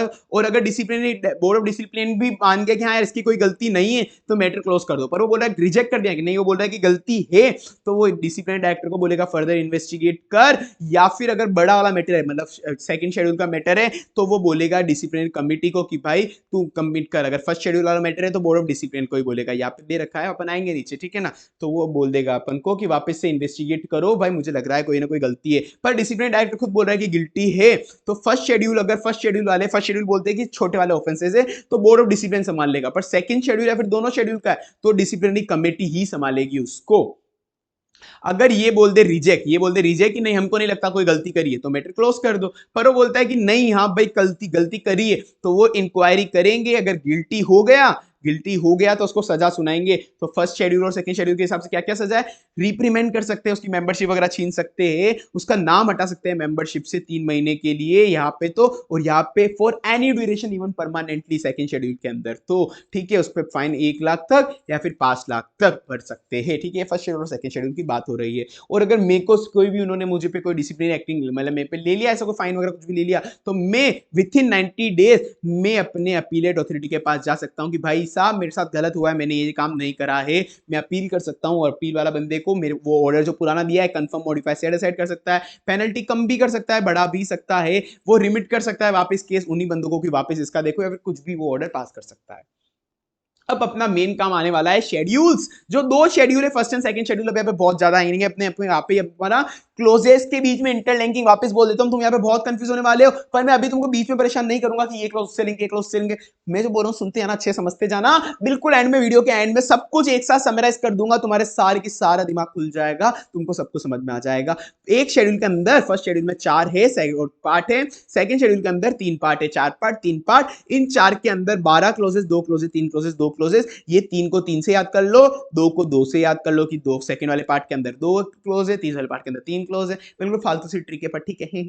अब यहाँ पे फर्स्ट वाले के अंदर प्रैक्टिस जनरल, अब मैं बताता हूँ चलो ठीक है। जो फर्स्ट वाला है, फर्स्ट वाले का फर्स्ट पार्ट है, फर्स्ट शेड्यूल का फर्स्ट पार्ट है, वो मेंबर इन प्रैक्टिस पे ही लगेंगे उसके क्लोजेस, जो 12 क्लोजेस है। सेकंड वाला है वो मेंबर इन सर्विस पे ही लगेगा जिसके 2 क्लोजेस है। थर्ड वाला जनरली, फोर्थ वाला जनरली, मतलब सब पे लगेगा चाहे प्रैक्टिस पे हो जनरली हो, ठीक है। सेकंड वाला जो शेड्यूल है इसका फर्स्ट पार्ट केवल प्रैक्टिसिंग मेंबर पे लगेगा, बाकी के 2 पार्ट जनरली पे लगेंगे। इसके भी लास्ट के 2 जनरली पे लग रहे थे, इसके भी लास्ट के 2 जनरली पे लगेंगे, बस एक सर्विस पे लगने वाला कौन सा है, फर्स्ट शेड्यूल का सेकंड पार्ट, फर्स्ट शेड्यूल का सेकंड पार्ट वो सर्विस वाले मेंबर पे लगता है जो बंदा सर्विस कर रहा हो। इसके आंसर कैसे प्रेजेंट करने हैं भाई मैं तुमको पहले बता देता हूं। सबसे पहले रिलेवेंट क्लोज नंबर और उसका पूरी एक्सप्लेनेशन देना है कि ये क्लोज ये बोलता है, रिलेवेंट क्लोज नंबर पूरी स्टेप वाइज मार्किंग है हर चीज की। फिर उसको गिवन केस को और ऊपर वाले क्लोज को लिंक करो, जो भी गिवन केस है पूरा का पूरा एग्जैक्ट क्वेश्चन को लिख दो और उसको गिवन क्लोज को यहाँ पे लिंक कर देना है। उसके बाद जो भी तुमको रिलेवेंट इन्फॉर्मेशन कुछ भी पता है, ऐसे की गाइडलाइन वगैरह कुछ भी जो एक्स्ट्रा इन्फॉर्मेशन तुमको लगती है वो लिख दो। फर्स्ट चीज ये लिख दी, सेकंड लिख दी, थर्ड चीज लिख दी, फोर्थ के अंदर कंक्लूजन लिख दो, ठीक है। तो डायरेक्ट आंसर मत लिख के आ जाना कि ये गिल्टी है या गिल्टी नहीं है, उसका 1 नंबर मिलेगा आपको, पूरा का पूरा डिस्क्रिप्शन लिखना है तब आपको पूरा का पूरा स्टेप वाइज मार्किंग लिखेगी। अब अपन शुरू करते हैं फर्स्ट शेड्यूल से। फर्स्ट शेड्यूल के पार्ट 1 पे अपन पढ़ेंगे। फर्स्ट शेड्यूल का पार्ट 1 बोलता है मेंबर इन प्रैक्टिस पे जो लगता है, इसके अंदर फर्स्ट क्लॉज बोलता है कि प्रैक्टिस इन माय नेम। तुम किसी भी बंदे को अलाउ नहीं कर सकते कि तुम्हारे नाम से प्रैक्टिस करे अनटिल एंड अनलेस। प्रैक्टिस करना मतलब वो मेरे नाम से क्लाइंट ला रहा है, मेरे नाम की फर्म के नाम से ऑफिस कर रहा है कि हाँ भाई मेरी सीओपी एक तरीके से यूज लेके वो प्रैक्टिस कर रहा है। किसी भी दूसरे बंदे को मेरी सीओपी यूज लेके मैं प्रैक्टिस करने के लिए मैं हाँ नहीं कर सकता अनटिल एंड अनलेस वो सीए हो ये, और प्लस या तो मेरा पार्टनर या एम्प्लॉय हो, वो सीए हो या फिर मेरा पार्ट प्लस वो पार्टनर और एम्प्लॉय, सीए भी होना चाहिए और पार्टनर एम्प्लॉय भी होना चाहिए तब भी। तो ये फर्स्ट लाइन तुमको याद कर लेनी है, हर जगह हर क्लोज के अंदर सेम है। A CA in practice shall be deemed to be a guilty of a professional misconduct. A CA in practice shall be deemed to be a guilty of professional misconduct. A CA in practice shall be deemed to be a guilty of professional misconduct. ये तो याद कर लो, हर जगह चिपना इसको अपन को। वो अपन को अपने नाम पे मतलब दूसरे बंदे को अलाउ नहीं कर सकता खुद के नाम पे प्रैक्टिस करने के लिए अनटिल एंड अनलेस। अब वो यहाँ पे मैं समराइज कर देता हूं तुमको। अगर वो नॉन सीए हो तो कर ही नहीं सकता, पर वो सीए होना चाहिए। प्लस अगर पार्टनर है तो अलाउ है, एम्प्लॉय है तो अलाउ है। सीए है या तो पार्टनर है तो भी अलाउ है, एम्प्लॉय तो भी अलाउ है, पर इसके अलावा और कोई है तो अलाउ नहीं है। So unless such person is a CA in practice and in partnership और एम्प्लॉयमेंट। ठीक है, ये वाला मैंने यहाँ पे समराइज कर दिया है। Not even to allowed represent to income tax authority on my behalf of firm. मेरे फर्म के बिहाफ पे वो बंदा रिप्रेजेंट करने भी नहीं जा सकता इनकम टैक्स अथॉरिटी को। अब यही है, ये बंदा यहाँ पे मेरे बिहाफ पे ऑडिट मेरे बिहाफ पे बगैर रहा था कि मैं नया नया सीए हूँ, मेरे को थोड़ा प्रैक्टिस करनी दो आपके हिसाब से, तो मेरे को एक्सपीरियंस आ जाएगा, मैंने अलाउ भी कर दिया। हालांकि उसने कोई भी डॉक्यूमेंट साइन नहीं करा था, पर केवल प्रैक्टिस कर रहा है, जीएसटी रिटर्न भर रहा है, इनकम टैक्स अथॉरिटी में जाके बता रहा है कि मैं इस फर्म के हिसाब से आया हूँ, इस क्लाइंट के बिहाफ पे आया हूँ, तो वो गलत है भाई, आप नहीं कर सकते, आप पे लगेगा प्रोफेशनल मिसकंडक्ट। तो सेकंड वाला मैं किसी भी बंदे को मेरी फीस शेयर नहीं कर सकता। सेकंड वाला मैं किसी बंदे को मेरी फीस शेयर नहीं कर सकता। असीन practice shall be deemed to be guilty pay और agree to pay directly indirectly. मैं किसी को मेरी शेयर कर रहा हूं, कमीशन कर रहा हूं, फीस शेयर कर रहा हूं, लाइक मैंने उसको बोल दिया कि इसका इसमें इस फीस में से 500 रुपए तेरे या इस फीस में से 20% तेरा। ऐसे नहीं कर सकता हूं भाई, ये कैसे कर रहे हो तुम, ये नहीं कर सकते हो तुम। अदर देन मैं किस किस को फीस शेयर कर सकता हूं, मतलब ऐसे नहीं कर सकता, पर किस किस को कर सकता हूं एक्सेप्शन में। मेंबर ऑफ इंस्टीट्यूट, सामने वाला बंदा भी सीए ही है। पार्टनर और रिटायर पार्टनर, सामने वाला बंदा मेरा पार्टनर है, रिटायर पार्टनर है। या फिर legal representative of disease partner, ये पार्टनर के तीनों, ये दोनों पॉइंट पार्टनर के हिसाब से। Legal representative of disease partner, उसको मैं फीस शेयर कर सकता हूं। ठीक है, या फिर अदर कोई प्रिस्क्राइब क्वालिफिकेशन जो अपना आईसीआई बोलता है कि इन प्रिस्क्राइब क्वालिफिकेशन के साथ भी तुम कर सकते हो। वो प्रिस्क्राइब क्वालिफिकेशन कौन है, आईसीएसआई सीएस हो गया, सीएमए हो गया, एलएलबी हो गया, आर्किटेक्ट हो गया, इंस्टीट्यूट ऑफ एक्चुअरी, एक्चुअरी वाला B bachelor of technology, B bachelor of architect, ये ऊपर अपने पढ़ लिया। ठीक है, एमबीए वाले के साथ आप कर सकते हो फीस शेयर। पार्टनरशिप नहीं कर सकते पर फीस तो शेयर कर सकते हो। ठीक है ना, तो ये इन लोगों के साथ भी कर सकते हैं, मेंबर, पार्टनर, और या फिर अपने पार्टनर का जो पार्टनर का कोई लीगल रिप्रेजेंटेटिव कोई पार्टनर तो निपट गया है। ठीक है, और अगर कोई भी परसेंट गवर्नमेंट फीस कट कर रही है कोई भी अपनी एडमिनिस्ट्रेटिव सर्विसेज के लिए, तो वो अलाउ है। और अब शेयरिंग ऑफ गुडविल, मतलब पार्टनरशिप के केस के अंदर कोई बंदा रिटायर हो गया या फिर वो डेथ हो गई, उसकी लीगल रिप्रेजेंटेटिव को अपन दे सकते हैं क्या पैसा? हाँ भाई दे सकते हैं, परसेंट बेसिस पे आप उसको शेयर दे सकते हो अगर पार्टनरशिप डीड अलाउ करती है। पर सोल प्रोप्राइटर के केस में भी आप दे तो सकते हो, कोई अपना मर गया है बंदा, अपनी फर्म को बेच रहे हो, तो आप दे तो सकते हो, फर्म को सेंड कर दो, पर वो परसेंटेज बेसिस पर नहीं होगा। इस केस के अंदर, सोल प्रॉपर्टी केस के अंदर वन टाइम पूरा का पूरा लमसम अमाउंट लेना पड़ेगा आपको, और with in 1 year of death के अंदर ही आपको बेचनी पड़ेगी firm. With in 1 year of death के अंदर ही आपको फर्म बेचनी पड़ेगी। Can not receive percent of share. अगर कोई भी डिस्प्यूट चल रहा है कि ये फर्म बच्ची की है, बेटे की, कौन बेचेगा, तो आईसीआई को बोलो, आईसीआई सॉल्व करेगी, और जब रिजॉल्व कर देगी मैटर, तो तब से अपन 1 ईयर काउंट करेंगे। ठीक है, तो ये वाले क्वेश्चन, वो ये डाइड हो गया, वो गुडविल बेच सकता है क्या, वो सब कर सकता है क्या, ये उसी के रिलेटेड है। जो मैं तुमको नीचे एग्जांपल देते जा रहा हूं ना, उसके साथ साथ तुम्हारे क्वेश्चन भी सॉल्व होते जा रहे हैं भाई। ये जो नीचे ये सब लिख रखा है ना, इससे तुम्हारे क्वेश्चन सॉल्व हो रहे हैं। बाकी जो भी इंपॉर्टेंट इसके अलावा कुछ आएगा तो मैं करा दूंगा। ऊपर क्लोज टू मना कर सकता है, एक्सेप्ट नहीं कर सकते फीस। क्लोज टू बोलता था शेयर नहीं कर सकते फीस, क्लोज 3 बोलता है कि एक्सेप्ट भी नहीं कर सकते किसी और से। पर एक्सेप्ट किससे कर सकते हैं अपन, मतलब पहले तो कि सीएम प्रैक्टिस नहीं कर सकता, एक्सेप्ट और agree to accept not being a member of institute. Not being a member of institute मतलब सामने वाला सीए होना चाहिए तो उससे एक्सेप्ट कर सकते हैं, वरना और किससे एक्सेप्ट नहीं कर सकते। कोई भी एक्सेप्ट फीस कमीशन अपन उससे नहीं ले सकते। Not apply to professional body, जो क्लोज टू के अंदर लिखा था सीएस एलएलबी वाले, उनसे तो ले ही सकते हैं, उनसे तो ले ही सकते हैं। Referral fees is not prohibited. अगर सामने वाला बंदा चार्ट सीए इन प्रैक्टिस है तो वो मुझे रेफरल फीस दिया, मैं उसको दे रहा हूं, या वो मेरे को दे रहा है कि भाई तू मेरे लिए काम ला, मैं तेरे को 500 रुपए तेरे को दे दूंगा, मैं वो भी सीए इन प्रैक्टिस, मैं भी सीए इन प्रैक्टिस हूं, तो अलाउ है भाई। सामने वाला सीए है ना, सीए है तो मतलब अलाउ है। रजिस्टर्ड वैल्यूअर को मैं फीस शेयर कर सकता हूं क्या? नहीं भाई, मैं रजिस्टर्ड वैल्यूअर को फीस शेयर नहीं कर सकता हूं। और ध्यान रहे, क्या मैं रजिस्टर्ड वैल्यू का काम कर सकता हूं क्या? हाँ, वो मैं कर सकता हूं। रजिस्टर्ड वैल्यू को फीस शेयर नहीं कर सकता हूं, वो प्रिस्क्राइब क्वालिफिकेशन के अंदर नहीं है। अब क्लोज 4 आएगा पार्टनरशिप का। मैं सीए हूं, मैं सीए इन प्रैक्टिस हूं, तो मैं किसके साथ पार्टनरशिप कर सकता हूं भाई? यहां पे ये आएगा, पार्टनरशिप में नहीं कर सकता अदर देन द फॉलोइंग, वरना मैं मिसकंडक्ट कहलाऊंगा। मैं किससे कर सकता हूं? सामने वाला भी सीए इन प्रैक्टिस उससे कर सकता हूं, या फिर कोई अदर प्रोफेशनल बॉडी जो प्रिस्क्राइब क्वालिफिकेशन में, या तो सामने वाला सीए इन प्रैक्टिस में होना चाहिए, या फिर आईसीए ने प्रिस्क्राइब कर सकता है, करना चाहिए कि हाँ अब इससे पार्टनरशिप कर लो। आईसीए ने किसको प्रिस्क्राइब कर रखा है? सीए से कर रखा है, कॉस्ट अकाउंट कर रखा है, एक्चुअली कर रखा है, बीई बीटेक कर रखा है, एलएलबी कर रखा है, आर्किटेक्ट कर रखा है। Not allowed with CFA CPA ACC New York certified, इनसे नहीं कर सकते। पर भाई एक और चीज ध्यान रखना, आप उनके साथ पार्टनरशिप तब तक नहीं कर सकते तब तक सामने वाला बंदा भी अलाउ कर रहा है। मतलब सामने वाला आप समझ लो सीए से, कंपनी सेक्रेटरी का भी उनका कोई अपना प्रोफेशनल एथिक्स होगा, पर सीए वाले मना कर रहे हैं कि आप सीए से नहीं कर सकते, तो आप भाई नहीं कर सकते हो, ठीक है ना? अगर वो भी अलाउ कर रहा है तो आप कर सकते हो, वरना आप नहीं कर सकते हो। अब मैं एक भाई तुमको ये क्वेश्चन बता देता हूं, पहले एमबीक्यूएस क्वेश्चन यहाँ पे एडवोकेट दे रखा है कि एडवोकेट से आपने फीस शेयर करी, मतलब प्रैक्टिस के अंदर फीस शेयर करा, तो ठीक है। पार्टनरशिप भी करी आपने, पार्टनरशिप में बता दूं ऐसे तो अपने को तो अलाउ है सीएफ कम के अंदर, पर अपने को भाई साथ में एक इसका एमबीक्यूएस आंसर है, ऐसे ने दोनों बार अलग अलग दे रखे था इसका आंसर, क्योंकि सेकंड एक फर्स्ट बार में ऐसे ने मना कर दिया था, सेकंड बार में हाँ कर दिया था, क्योंकि भाई देखो अलाउ तो है अपनी तरफ से, पर सामने वाला जो एलएलबी है, तुमको बता दूं एलएलबी वाला अलाउ नहीं करता सीए के साथ पार्टनरशिप करने के लिए। एलएलबी वाला बार काउंसिल जो होती है उनकी पागल सी, वो अलाउ नहीं कर रही सीए के साथ पार्टनरशिप करने के लिए, तो इसीलिए कुछ नहीं कर सकते। Better to quote both the answer by alternate, by putting the alternative, ठीक है। अब उसके बाद क्लोज 5 है भाई सिक्योर बिजनेस करने का, कि मैं किस किस से सिक्योर नहीं करा सकता बिजनेस, मतलब बिजनेस धंधा कहां से मंगवा नहीं सकता। मैं उसको बोलूंगा भाई मेरे लिए धंधा लेके आ, मैं उसको बोलूंगा मेरे लिए धंधा लेके आ, जहां मार्केट में घूम, मेरे लिए इस वाला काम मैं किससे नहीं करवा सकता। देखो भाई मैं ऐसे हर किसी से सिक्योर बिजनेस नहीं करा सकता, इसको बोलूंगा भाई थोड़ा धंधा ला, थोड़ा धंधा ला, हर अपने सीएफएम में आर्टिकल को बोल रहा हूं धंधा ला, सिक्योर कर रहा हूं बिजनेस ला मेरे लिए, ऐसा नहीं कर सकता मैं। Who is not an employ और नॉट इन पार्टनर, या तो पार्टनर होना चाहिए कम से कम, या एम्प्लॉय होना चाहिए, ठीक है ना, तो ही मैं धंधा ला सकता हूं। धंधे के लिए उनको बोल सकता हूं कि मेरे लिए सिक्योर करो, वरना और किसी बंदे से मैं ऐसा नहीं करवा सकता।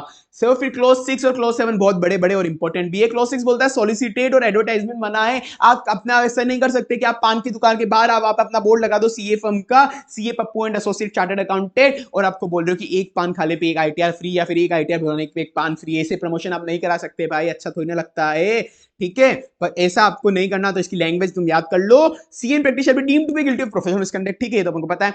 इफ इज सोलिसिटेड और प्रोफेशनल वर्क आइदर डायरेक्टली और इनडायरेक्टली, सोलिसिटेट कर रहा है क्लाइंट को आइदर डायरेक्टली और indirectly by CIP, by CIP. CIP का मतलब क्या होता है? सीए इन प्रैक्टिस, बट यहां पे क्या होगा? सीआईपी मतलब circular advertisement interview personal communication, circular बांट रहा हूं मैं, एडवर्टाइजमेंट कर रहा हूं, इंटरव्यू ले लेके क्या, इंटरव्यू में खुद का देके बता रहा हूं कि मेरे पास धंधा लाओ, प्रोफेशनल कम्युनिकेशन कर करके बोल रहा हूं मेरे से सर्विस लो, मेरे सर्विस लो। ऐसा नहीं कर सकते आप, सॉलिसिटेट नहीं कर सकते सीएआईपी के थ्रू। हाउएवर सॉलिसिटेट कर सकते हो from another CA in practice, another CA in practice से तुम धंधा ला सकते हो, अनदर सीए इन प्रैक्टिस से धंधा ला सकते हो। उसको बोल सकते हो देख भाई मेरे पास ज्यादा काम हो तो मुझे दे देना, ये काम मैं कर लूंगा। या फिर मैं रिस्पॉन्ड भी कर सकता हूं, टेंडर को भी रिस्पॉन्ड कर सकता हूं।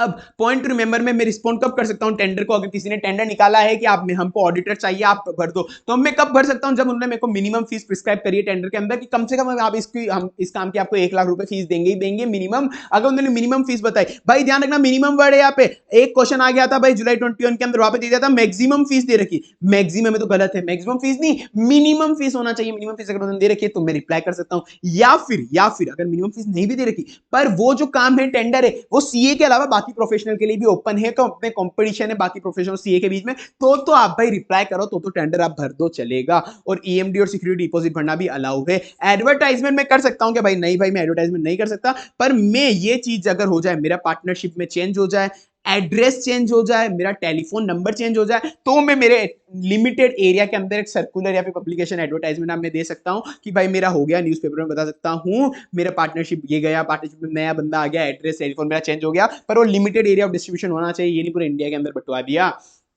क्लासिफाइड एडवर्टाइजमेंट जर्नल आप दे सकते हो कि मेरे को मेरा प्रोफेशनल वर्क इसको शेयर करना है, या फिर मुझे पार्टनरशिप चाहिए। क्लासिफाइड जर्नल नहीं आते छोटे छोटे ऐसे एक ब्लैक एंड व्हाइट बॉक्स के अंदर जो आते हैं वो न्यूज़पेपर में, वो पर मैं केवल सीए का नाम बता सकता हूँ, एड्रेस टेलीफोन ईमेल एड्रेस को बता सकता हूँ, मैं फर्म का नाम नहीं दे सकता वहाँ पे। प्रोफेशनल वर्क मुझे जब शेयर करना है और पार्टनरशिप में मुझे कोई बंदा चाहिए, या मेरे को जो यहाँ पे जो मुझे चाहिए बंदा अगर कोई चाहिए, तो मैं बता सकता हूँ ना कि मेरा ये बंदा इस एक्सपीरियंस के अंदर चाहिए, ये स्पेशलाइजेशन वाला बंदा चाहिए, क्योंकि हमारी फर्म इतना एक्सपीरियंस है और हमारी फर्म इस स्पेशलाइजेशन में डील करती है, उनको वही बंदा चाहिए, वो अलाउ है। उसके बाद इम्पैनलमेंट, उसके बाद अब इम्पेनलमेंट फॉर एलोटेशन ऑफ वर्क, किसी बैंक का कोई इम्पेनलमेंट, उनको कोई पैनल दे रखा है कि आप हमारे यहाँ पे आके सीए आके रजिस्टर हो जाओ, हम आपको जब भी कोई ऑडिट वगैरह आएगी तो हम आपको दे देंगे हमारी ऑडिट वगैरह, पीएनबी वगैरह कोई भी बैंक मान लो, तो हाँ भाई इम्पेनलमेंट होना अलाउ है। पर अगर आपको पता हो कि पीएनबी या कोई भी बैंक या कुछ भी हो उसका पैनल एग्जिस्ट करता है, ऐसा नहीं कि तुम हर एक को जाके पूछोगे आपका पैनल एग्जिस्ट करता है क्या, आपका पैनल एग्जिस्ट करता है क्या, ऐसा अलाउ नहीं है। रोविंग इंक्वायरीज अलाउ नहीं है। आप अपने विजिटिंग कार्ड के पीछे विजन वैल्यूज नहीं लिख सकते हो, आपकी क्या विजन वैल्यूज है। और आप जो बुक्स आर्टिकल वगैरह आप छापते हो, हाँ भाई उसमें सीए नाम यूज लिखते हो कि मैं सीए हूं, मेरी फर्म का नाम भी मैं यूज ले सकता हूं, ध्यान रखना है यहाँ पे। पर अलाउ क्या नहीं है, वहां पे प्रोफेशनल अटेंडमेंट बताना, एक्सपीरियंस बताना कि मैं बड़ा चढ़ा के बता रहा हूं, मैं कंसल्टेंट हूं, मैं टैक्स कंसल्टेंट हूं, मेरे पास ये अवार्ड है, वो सब नहीं। नॉर्मल बता दो मेरी फर्म का नाम ये, मेरा सामने ये, मतलब एडवर्टाइजमेंट नहीं होना चाहिए इनडायरेक्टली कहीं पे भी। ग्रीटिंग, और कोई भी आपके पास शादी ब्याह हो रहा है या फिर कोई रिलीजियस सेरेमनी है, उसका कार्ड वगैरह बांटना है आपको, उसमें आप डेजिग्नेशन सीए भी लिख सकते हो, आपकी शादी या कोई रिलीजियस सेरेमनी में नेम ऑफ फर्म भी दे सकते हो, नेम ऑफ फर्म भी लिख सकते हो। पर किस किस को देना है, only to a client, relative, friend of a member, ठीक है ना, क्लाइंट को, मेरे रिलेटिव्स को और मेरे फ्रेंड को। अब एक क्वेश्चन आ गया था, ध्यान रखना, मैं क्वेश्चन यहां पे हाथों हाथ कॉल करा रहा हूं तुम्हारे। क्वेश्चन आ गया था कि उसने उसने उसके रिलेटिव और उसके पार्टनर के रिलेटिव फ्रेंड को दे दिया। भाई गलत हो गया, क्योंकि पार्टनर के रिलेटिव और फ्रेंड को कैसे दे दिया, आप खुद के रिलेटिव और फ्रेंड को दे सकते हो, पार्टनर के तो क्लाइंट को भी नहीं दे सकते, आपका क्लाइंट है तो दो, ठीक है ना। तो वो आपको लैंग्वेज ध्यान रखनी है। सिल्वर जुबली हमने सेलिब्रेट कर रहे हैं, गोल्डन जुबली सेलिब्रेट कर रहे हैं, हमारी फर्म को 50 साल हो गए, 100 साल हो गए, जो भी चल रहा है, हाँ भाई अलाउ है, आप न्यूज़पेपर में दे देना, ठीक है चलेगा। स्पॉन्सरशिप एक्टिविटी नहीं भाई, आप स्पॉन्सर नहीं कर सकते किसी को, फर्म सीए फर्म के भी आप स्पॉन्सर नहीं कर सकते, एक्सेप्ट आईसीए बोलिए, अगर हम कोई ऑर्गेनाइजेशन कराएंगे ना तो आप हमारे वाले इवेंट को तो स्पॉन्सर कर सकते हो, आईसीए एसीएस हरकतें करिए, बाकी और किसी को स्पॉन्सर मत करना। हमारी फर्म है, अगर हमारा आईसीए का कोई ऑर्गेनाइजेशन है, हम कुछ भी ऐसा करा रहे हैं, तो अब हमारे आप आईसीआई वालों को तो स्पॉन्सर कर सकते हो। और अगर आप पे सीएसआर लग रहा है, अगर आप सीएसआर कर रहे हो तो आप सीए यूज लेने ना कि हाँ सीए, पर लोगो नहीं आना चाहिए, सीए फर्म का नेम नहीं आना चाहिए। एडवर्टाइजमेंट, कोचिंग वगैरह का एडवर्टाइजमेंट का सीएम प्रैक्टिस है, तो होर्डिंग पोस्टर बैनर पे आप बड़े बड़े फोटो वगैरह लगा के आप एडवर्टाइजमेंट नहीं कर सकते हो। केवल कोचिंग के बाहर लिख दो कि ये नाम है कोचिंग का, ये नाम कोचिंग का है, कॉन्टेक्ट डिटेल और कौन कौन से सब्जेक्ट पढ़ाते हैं, ठीक है ना, कोचिंग का नाम, कॉन्टेक्ट डिटेल और कौन कौन से सब्जेक्ट पढ़ाते हैं, कोचिंग के बाहर लिख दो इतना। मूवी क्रेडिट, जब मूवी क्रेडिट होती है, मूवी शुरू होती है एंड खत्म होता है, तो बताते हैं ना ये इस इसको क्रेडिट देते हैं, तो वहां पे सीए फर्म और सीए का नाम आ सकता है क्या, अलाउ है। पर जो हमारा नाम जिस लेटर, जिस बोल्ड वगैरह के अंदर, मतलब जो भी आ रहा है कि 9 के फॉन्ट में है, कैलिब्री में, मतलब जैसे बाकी मूवी क्रेडिट आ रहे हैं वैसे ही बाकी हमारा भी वैसे ही आना चाहिए। ये नहीं कहा बड़ा चढ़ा के आ रहा है, बड़े से फॉन्ट में आ गया अपना प्रमोशन जैसा, वैसा नहीं आना चाहिए। रोविंग इंक्वायरी करना कि आपको सर्विस चाहिए क्या, आपको सर्विस चाहिए क्या, ऐसी हरकतें मत करना, वो अलाउ नहीं है। प्रोफेशनल कलीग से काम मांग सकते हैं क्या, हाँ भाई मांग सकते हैं, अगर सामने वाला भी सीए है तो मैं उससे काम मांग सकता हूं, पर ऐसा नहीं कि मैं उसको सुपीरियर बता के बोल रहा हूं कि हाँ भाई मैं सुपीरियर हूं, मेरे को बहुत सारा काम आता है, मेरे को दे, ऐसा नहीं। आप बाकी से सुपीरियर मत बताओ, नॉर्मल मांग ले कि आपके पास काम हो तो मुझे दे दो।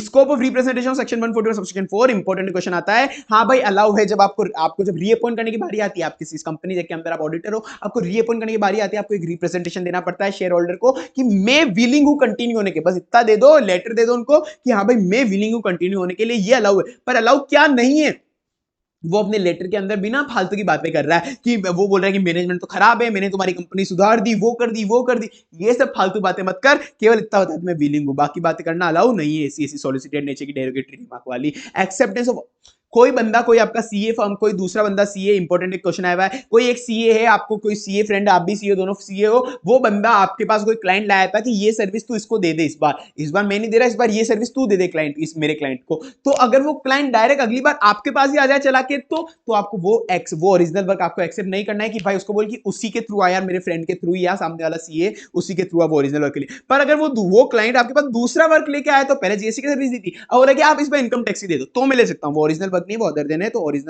Other than original work allow है। पब्लिक इंटरव्यू में दे सकता हूं, कहीं पे भी टीवी वगैरह, कहीं पे पब्लिक इंटरव्यू, मेंबर फर्म का नाम दोनों ले सकता हूं, पर ध्यान रखना पब्लिसिटी मत करने लग जाना कि मैं पब्लिसिटी कर रहा हूं, फर्म इंटरव्यू देगा कि मैं चार्टर्ड अकाउंटेंट हूं, मैं इसका पार्टनर हूं। अब ये नहीं कि हाँ भाई मैं रैंकर हूं, मेरे पास ये पीडब्ल्यूसी ने मेरे को अवार्ड दिया हुआ है, मैंने इतनी इतनी बड़े बड़े क्लाइंट की ऑडिट करी है, मेरे को इतना एक्सपीरियंस है, ऐसी चीजें नहीं करनी, आप बिना प्रोफेशनल अटेंडमेंट होता है। एडवर्टाइजमेंट न्यूज़पेपर में करना प्रोहिबिट है भाई, नहीं कर सकते, जहां जहां पे एक्सेप्शन बताए थे वो छोटे छोटे, ठीक है। एजुकेशन वीडियो डालना अलाउ है, पर एजुकेशन वीडियो के अंदर फर्म का नाम, कॉन्टैक्ट डिटेल, एड्रेस वगैरह नहीं डाल सकते। ऐसे एजुकेशन वीडियो अपन जो ये अपनी चल रही है, अगर मेरे सीएम प्रैक्टिस होता तो मैं वहां पे फर्म वगैरह का नाम वगैरह नहीं शो कर सकता। Guideline for website CA firm बना सकती है, कोई भी कलर की, कोई भी फॉर्मेट की, पुल मॉडल पे बनानी चाहिए। पुल मॉडल मतलब कोई भी ऐसा नहीं कि वो वेबसाइट चलाते हर चीज पॉपअप हो रही है, मेरे क्लाइंट ये, मेरी फीस ये, मैं ये सर्विस देता हूँ, वो सब पॉपअप होनी। एक बार बंदा क्लिक करेगा, पुल मॉडल पे क्लिक करेगा बंदा, तभी होगा पुल मॉडल पे, वो खुद खींचे उसको। वेबसाइट का एड्रेस अगर अपनी स्टेशनरी वेबसाइट वगैरह पे दे सकती है, पासपोर्ट साइज फोटो दे सकती है, पासपोर्ट साइज फोटो दे सकती है, पर ऑफिस की एड्रेस नहीं दे सकती। पार्टनर का पासपोर्ट साइज फोटो लगेगा भाई, ऑफिस का मत दो। पुश मॉडल पे नहीं हो सकती है, ठीक है ना। कोई भी स्टैंडर्ड फॉर्मेट नहीं है। ईयर ऑफ एस्टेब्लिशमेंट दे सकती है। नेचर ऑफ सर्विस की कौन कौन सी सर्विस में देता हूं, वो पुल मॉडल पे अगर बंदा रिक्वेस्ट करे क्लिक करके तो आप दे दो, वरना मत बताना। नेम ऑफ क्लाइंट और फीस कौन कौन सी आप चार्ज करते हो, कौन कौन से क्लाइंट है, वो नहीं बताना। Until and unless disclosure law and regulation किसी रेगुलेटर को चाहिए तो वो बताना पड़ेगा। और साथ में इटैलिक्स वर्ड के अंदर लिख देना, इटैलिक्स वर्ड के अंदर लिख देना कि ये डिस्क्लोजर इस रेगुलेटर की रिक्वायरमेंट के हिसाब से मैं दे रहा हूं, ठीक है ना, वरना नहीं देना। आईसीआई को अपनी वेबसाइट का एड्रेस बताना जरूरी नहीं है। ऑफिस वगैरह खोलते वगैरह है तब तो बताना होता है, यहाँ पे एड्रेस अगर वेबसाइट खोल रहे तो नहीं बताना है, ठीक है। लिस्टिंग करा सकते हैं सर्च इंजन वगैरह पे, गूगल इंजन वगैरह पे, पर केवल सीए, चार्टर्ड अकाउंटेंट, इंडियन सी, इंडियन सीपीए नाम से और किसी नाम से लिस्टिंग नहीं करा सकते हो अपनी वेबसाइट पे। बाकी या तो आप लिंक दे सकते हो, क्या वेबसाइट ऑफ गवर्नमेंट की कोई भी लिंक है तो दे सकते हो, जैसे गवर्नमेंट का इनकम टैक्स जीएसटी वगैरह ये हो गई, इन वेबसाइट से लिंक दे सकते हो। आईसीआई की वेबसाइट की लिंक दे सकते हो अपनी वेबसाइट पे ऊपर, पर ये CA, CMA, CMA, NSC, BSc in चीजों के अदर प्रोफेशनल बॉडीज की लिंक नहीं दे सकते हो।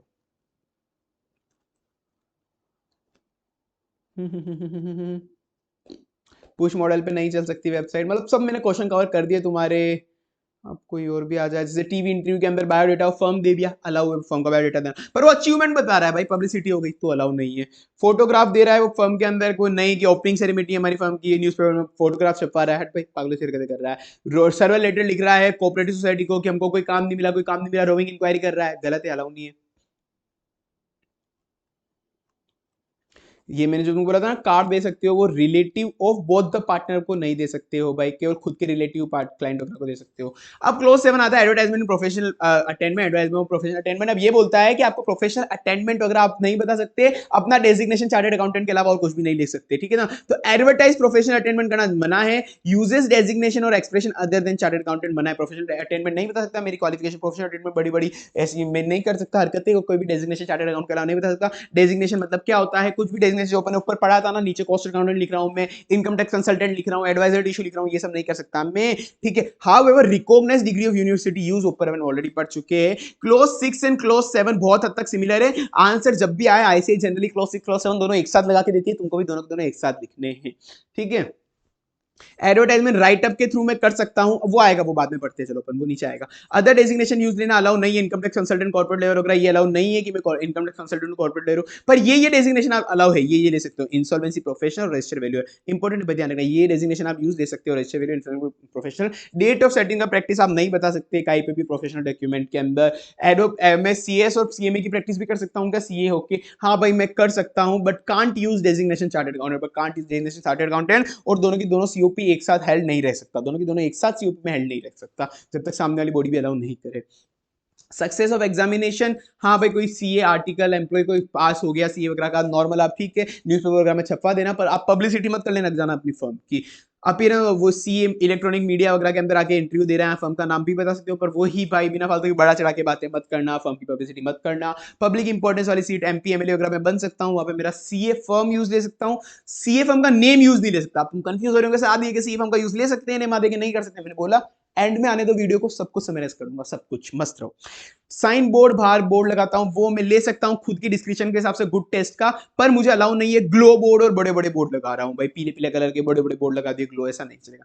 नेम प्लेट बोर्ड पे सीए मेंबर का लगाता हूं, फर्म नेम का नहीं लगा सकता, पढ़ा दिया। पब्लिक अनाउंसमेंट डायरेक्टर डिटेल कोई भी प्रोस्पेक्टस छाप रहे तो मैंने बोला था उसमें डायरेक्टर का नाम, मैं डायरेक्टर भी हूं कंपनी का, तो मैं बता सकता हूं कि हाँ ये बंदा डायरेक्टर है, इतना एक्सपीरियंस है, नॉर्मल नॉर्मल चीज बता सकता हूं, पर ये नहीं कि मैं सीए फर्म का नेम भी बता रहा हूं, मैं डायरेक्टर हूं, तो वो मैं जो पब्लिक कंपनी जो है कंपनी बता रही है कि ये हमारा डायरेक्टर है और सीए है, इसके बाद ये क्वालिफिकेशन है, यही अचीवमेंट है, इतने साल का एक्सपीरियंस है, ये चीज इतनी इतनी सारी फालतू बातें नहीं। तो जब भी कोई प्रोस्पेक्ट का इशू हो तो उनको बोल देना भाई मेरे से एक बार अप्रूव करा लो, वरना तुम मेरी ऐसी की तैसी करवा दोगे। यूज ऑफ लोगो, कॉमन लोगो जो सीए का एक लोगो है वही करवा सकते हो, कोई दूसरा स्पेसिफिक लोगो आप अपना नहीं बनवा सकते हो। फोटोग्राफ मैगजीन में दे सकते हो अगर ओनली फ्री हो। विजिटिंग कार्ड के रूल पे विजन वगैरह नहीं लिखवा सकते विजिटिंग कार्ड पे। क्यूआर कोड दिला सकते हो कि क्यूआर कोड स्कैन करो, आप स्कैन करने के बाद आपको इंफॉर्मेशन मिल जाएगी, पर क्यूआर को स्कैन करने पे वो इंफॉर्मेशन नहीं दे सकते जो कार्ड पे छपवाना ही मना है। जो जो चीज आप कार्ड पे छपवा सकते हो वो इंफॉर्मेशन क्यूआर कोड के थ्रू दे सकते हो। So QR code should not contain any information which is not otherwise permissible through show in the visiting card. Designate tax consultant कर सकता हूं, नहीं कर सकता हूं। Adviser to issue of a document में सामने वाला बंदा तो बोल रहा है कि ये सामने वाला कंपनी को मैंने एडवाइजर टू इशू करा, सामने वाला बंदा बता रहा है कि ये हमारा एडवाइजर टू इशू, सामने वाला बंदा मतलब कंपनी बता रही है तो वो अलाउ है, पर मैं खुद के डॉक्यूमेंट पे मैं नहीं बता सकता कि मैं एडवाइजर टू इशू कंसल्टेंट हूं। ये तो डेजिग्नेशन हो गया कि अदर डेजिग्नेशन में यूज ले सकता हूँ? नहीं भाई, अदर डेजिग्नेशन में खुद के डॉक्यूमेंट पे नहीं बता सकता हूं, नहीं, अलाउ नहीं है। Communicate to the previous CA, भाई अगर कोई पुराना बंदा ऑडिट छोड़ के गया है और अब नए आ रहे हो तो उससे कम्युनिकेट करो, भाई तेरे छोड़ने जाने का रीजन क्या था, तेरे को क्यों निकाला था, सामने पुराने वाले बंदे को करना है। आपने जब तक उससे रिटर्न में कम्युनिकेशन नहीं करा है तब तक आप अपना काम शुरू नहीं कर सकते, आप प्रोफेशनल गिल्टी होंगे। एक्सेप्ट पोजीशन ऑडिटर और previously be held by another chartered accountant, सामने वाला भी चार्टर्ड अकाउंट, पहले भी जो होल्ड हेल्ड करा था वो भी चार्टर्ड अकाउंटेंट ही था। अब तुम बोलोगे सर अगर पिछले वाला सीए नहीं था, अगर कोई दूसरा बंदा भी अलाउड था, मतलब पिछले वाला मान लो तुम एमबीए था, एमबीए ऑडिट कर रहा था, मान लो कहीं पे अलाउड था, कोई चार्टर्ड अकाउंटेंट नहीं था ओवरऑल, तो अब उससे कम्युनिकेट करना जरूरी है? नहीं भाई, उससे कंपलसरी नहीं है, सामने वाला चार्टर्ड अकाउंटेंट था, पर हेल्दी प्रैक्टिस अगर तुम करो तो अच्छी बात है, वरना ठीक है कम्युनिकेट करना पड़ेगा उसके राइटिंग में काम शुरू करने के पहले ही, ठीक है। तो उसको एक्सेप्ट नहीं करनी है ऑडिट। एक और, अगर 139 140 का कोई भी अगर कॉन्ट्रावेक्शन है, मतलब अपॉइंटमेंट या रिमूवल का, कोई अपॉइंटमेंट या रिमूवल के टाइम पे, मतलब बंदा अगर मान लो कि मेंबर को अपॉइंट करना था सीए को, पर वो बोर्ड ऑफ डायरेक्टर ने अपॉइंट कर दिया, तो आपको अपॉइंटमेंट एक्सेप्ट नहीं करनी, वरना आप गिल्टी हो जाओगे। Non payment of undisputed audit fee, भाई पुराने वाले बंदे की तुमने ऑडिट फीस दी थी, मैं भी नहीं आऊंगा यहाँ पे सीए करने, तो मेरी फीस भी खा गए तो, या फिर हमारे में भाईचारा। एक्सेप्ट सिक यूनिट, अगर सिक यूनिट है वो बेचारा ऑडिट नहीं दे पा रहा, तो बेचारा गरीब है यार, उसको ऑडिट कर लो, ठीक है कोई बात नहीं। या फिर उसने क्वालिफाई रिपोर्ट इशू करी थी पिछले वाले ने, तो तुम वापस और उसको निकाल दिया किसी चक्कर में, वो छोड़ के चले गया, तो तुम भी उसकी ऑडिट एक्सेप्ट मत करना। पर थर्ड वाले केस के अंदर एक्सेप्शन है, तुमको लग रहा है कि यार पुराना बंदा था ना, वही पागल था, वही पागल था, उसकी गलती थी, असली में क्वालिफाई नहीं देना था, तो तुमको लग रहा था उसका एटीट्यूड सही नहीं है रिटायरिंग पार्टनर का, तो तुम ऑडिट एक्सेप्ट कर सकते हो। अगर पुराना बंदा मिले ही नहीं तो उसको फीस कैसे दोगे फिर तुम, उसको मिल ही नहीं रहा तो उसके नाम पे एक डीडी लिखवा दो, उसके नाम पे एक डीडी बनवा दो, उसको बोलो तुम उसके नाम पे एक डीडी बना दो, ठीक है। और पुराना बंदा की क्या ड्यूटी है रिटायरिंग ऑडिटर की, वो उसको रिस्पॉन्ड बैक करना है। मैं अगर उसको पूछ रहा हूं उसको रिस्पॉन्ड बैक करना है रीजनेबल टाइम में, अगर वो रीजनेबल टाइम में रिस्पॉन्ड बैक नहीं कर रहा है, रीजनेबल टाइम के अंदर, रीजनेबल टाइम डिपेंड करता है वो हर सिचुएशन पे, तो फिर मैं एक्सेप्ट कर सकता हूं और काम भी शुरू कर सकता हूं रीजनेबल टाइम में, अगर वो रिस्पॉन्ड नहीं कर रहा है। क्वेश्चन है भाई, ध्यान रखना। Positive evidence of delivery required, भाई मेरे को जो उससे कम्युनिकेशन करनी है उसके पॉजिटिव एविडेंस होना चाहिए। Register acknowledgement due, register acknowledge due से भेजना है, या फिर हैंड से मैं उसको डिलीवर करवाऊं उससे और उसका रिटर्न एक्नॉलेजमेंट होना चाहिए, या फिर ईमेल एड्रेस जो आईसीआई पे उसका रजिस्टर है उससे कम्युनिकेट करूं, या फिर यूडीआईन की वेबसाइट से। अभी ये कोई सिस्टम आया नहीं है यूडीआईन की वेबसाइट वाला, इन्होंने दे दिया, कभी फ्यूचर में आएगा तो वेबसाइट से कैसे कम्युनिकेट कर सकते हैं उससे, ठीक है। तो ये ऐसे में कम्युनिकेट कर सकता हूं, मतलब सर्टिफिकेट ऑफ पोस्टिंग है, क्वेश्चन में दिया हुआ सर्टिफिकेट ऑफ पोस्टिंग के थ्रू उसको कम्युनिकेट करेगा, अलाउ नहीं है भाई, रजिस्टर एक्नॉलेजमेंट होना चाहिए। सामने वाले की प्रीमाइस लॉक फाउंड हुई तो वापस रिटर्न बैक आ जाना चाहिए, उस पर लिखा हुआ होना चाहिए ऑफिस फाउंड लॉक्ड, तो आप फिर काम शुरू कर दो, ठीक है। वो मिला ही नहीं उसका ऑफिस, मतलब लॉक था। फर्म ही फाउंड नहीं हुई तो ये लिखा हुआ आ जाना चाहिए return no such office existed this one, तो अपन मान लेंगे डीम टू डिलीवर हो गया वो। टैक्स ऑडिट के केस के अंदर भाई टैक्स ऑडिटर से कम्युनिकेट नहीं करना है, स्टैट्यूटरी ऑडिटर आया वो टैक्स ऑडिटर से कम्युनिकेट क्यों करेगा, टैक्स ऑडिटर आया तो स्टैट्यूटरी ऑडिटर से कम्युनिकेट क्यों करेगा। हेल्दी, पर फिर भी हेल्दी प्रैक्टिस है कि आपको कम्युनिकेट करो तो अच्छी बात है। सारी ऑडिट के अंदर कम्युनिकेट करना है आपको, सारी की सारी ऑडिट के अंदर, मतलब चाहे बंदा स्टैट्यूटरी ऑडिटर और इंटरनल ऑडिटर कॉन्करेंट ऑडिटर, एक कॉन्करेंट ऑडिटर गया, नया वाला कॉन्करेंट ऑडिटर आया तो आपस में कोऑर्डिनेट करेगा, पुराना वाला इंटरनल ऑडिटर गया, नया वाला आया तो आपस में कोऑर्डिनेट करेंगे। पर इंटरनल ऑडिटर आके स्टैट्यूटरी ऑडिटर से कम्युनिकेट करेगा क्या, या फिर स्टैट्यूटरी आके इंटरनल से कम्युनिकेट करेगा क्या? नहीं, वो जरूरी नहीं है, पर हेल्दी प्रैक्टिस करना हो तो कर लो, ठीक है ना। अदर प्रोफेशन वाला मैंने बता दिया हेल्दी प्रैक्टिस है, ठीक है। अब कोई भी अर्जेंसी वाली ऑडिटर जनरली होती है, गवर्नमेंट ऑडिट होगा वो बहुत अर्जेंसी वाली होती है, तो मतलब आप उसका रिस्पांस का रिप्लाई नहीं कर सकते, अपने रिप्लाई जब से काम ही शुरू नहीं कर रहे, अब उसका रिप्लाई तो पता नहीं 1 महीने बाद आया तो क्या करें, तो एक काम करो, ऐसी कोई अर्जेंट वाली ऑडिट है गवर्नमेंट वाली, तो आप काम शुरू कर दो, एक बार उसको एक बार पहले भेज दो, मतलब पहले एक बार भेज दो उसको और एक कंडीशनल एक्सेप्टेंस दे दो कि मैंने उसको भेज तो दिया है, अब जब तक उसका रिप्लाई नहीं आएगा मैं काम शुरू कर रहा हूं एक बार, पर कंडीशनल एक्सेप्टेंस अगर उसका रिप्लाई पॉजिटिव आया तो ही मैं तेरे को रिपोर्ट इशू करूंगा, वरना नहीं करूंगा, कंडीशनल एक्सेप्टेंस दे दूंगा इमीडिएटली आफ्टर द सेंड, जब मैं काम शुरू कर दूंगा सेंड करने के बाद। पर अगर उसका कोई ऑब्जेक्शन आया तो उसका कोई ऑब्जेक्शन आ गया तो मैं final report accept, final report issue नहीं करूंगा। Hold the report till reply not receive. Other point, start assignment before receive, NOC receive करने के पहले ही अपन ने स्टार्ट में ऐसा कर दिया अपन ने तो मिसकंडक्ट के काम शुरू नहीं कर सकते। लो फीस कोट करके काम लिया, किससे पुराना बंदा 1 लाख देता है तो मैंने बोला मैं 50,000 में ऑडिट कर दूंगा, अलाउ है, अलाउ है भाई, सब अलाउ है। सारे क्वेश्चन में तुमको एग्जांपल दिए, सारे उसी के अंदर अलाउ हो गए, वो काम से तुम्हारा हो जाएगा, उससे ही हो जाएगा, सारे क्वेश्चन कवर 100%। क्लोज 9 बोलता है अगर नॉट कंप्लाई करा 139, 140, 141 से तो भाई आप गिल्टी हो जाओगे। मतलब appointment of auditor without ascertaining, मतलब अपॉइंट करा, अपन ने ऑडिटर अपॉइंट करता है सामने वाला बंदा, तो उसको देखना है कि जो अपॉइंटमेंट वाली जितनी भी कंडीशन थी कंपनी ने वो पूरी करी, कोई रिमूव करा है तो उसको कंडीशन पूरी करी। अगर मैं डिस्क्वालीफाई था 141 के अंदर तो मैं एक्सेप्टेंस नहीं ले सकता वरना मैं गिल्टी हो जाऊंगा। 139 के अंदर मैंने तुमको एक ऊपर भी एग्जांपल दिया था, यहाँ पे भी वही सेम लगेगा, दोनों क्लोज एक साथ लगा देना कि अगर बंदे ने अपॉइंटमेंट करा, बोर्ड ऑफ डायरेक्टर वाला था, बोर्ड ऑफ डायरेक्टर के अंदर उसने अपॉइंटमेंट कर दिया और असली के अंदर वो शेयर होल्डर को अपॉइंट करना था, तो भाई एक्सेप्टेंस मैंने भी, अगर मैंने भी ध्यान नहीं दिया, मैं सीए हूं तो मेरे पे गिल्टी मानी जाएगी। भाई तूने एक्सेप्टेंस कैसे कर लिया जब शेयर होल्डर करना था, तो सीए तुझे तो पता होना चाहिए थी चीजें। रिमूव गलत जिन्होंने कर दिया, पूरा प्रोसीजर लगाया नहीं। 141 में डिस्क्वालीफाई था तो भी मैं एक्सेप्ट कर रहा हूं। लाइक मैं इंडिपेंडेंस इशू आ रहा था मेरा, मेरी पत्नी वगैरह कोई भी यहाँ पे काम कर रहा था, तो भाई इंडिपेंडेंस इशू है, तुमको एक्सेप्ट करनी नहीं थी, तुमको सजा होगी। अब accept an appointment without ascertain the requirement of 139, 140, 141। और एक और ये चीज है कि अगर कोई भी बंदा, auditor willing to reappoint, auditor willing था रीअपॉइंट होने के लिए बट उसको रीअपॉइंट नहीं करा, तो उसको रिपॉइंट नहीं करा, तो जो रिप्रेजेंटेशन ऑडिटर ने दिया था ना विलिंग होने के लिए कि मैं अपॉइंट होना चाहता हूं, जो रिप्रेजेंटेशन ऑडिटर ने दिया था ना which was circulated to shareholder, also send that I representation to ICI, ICI को भी वो रिप्रेजेंटेशन भेजना है। तो भाई ये तुम देख लेना कि मतलब नया ऑडिटर आएगा उसको देखना पड़ेगा कि ये पुराने वाले ऑडिटर के ये जो रिप्रेजेंटेशन था आईसीआई को भेजा गया है नहीं भेजा गया है। अगर नहीं भेजा गया है तो गिल्टी हो जाऊंगा मैं, मतलब मेरे को पूरी पूरी कंडीशन देनी है वरना मेरे को ऑडिट एक्सेप्ट ही नहीं करनी है।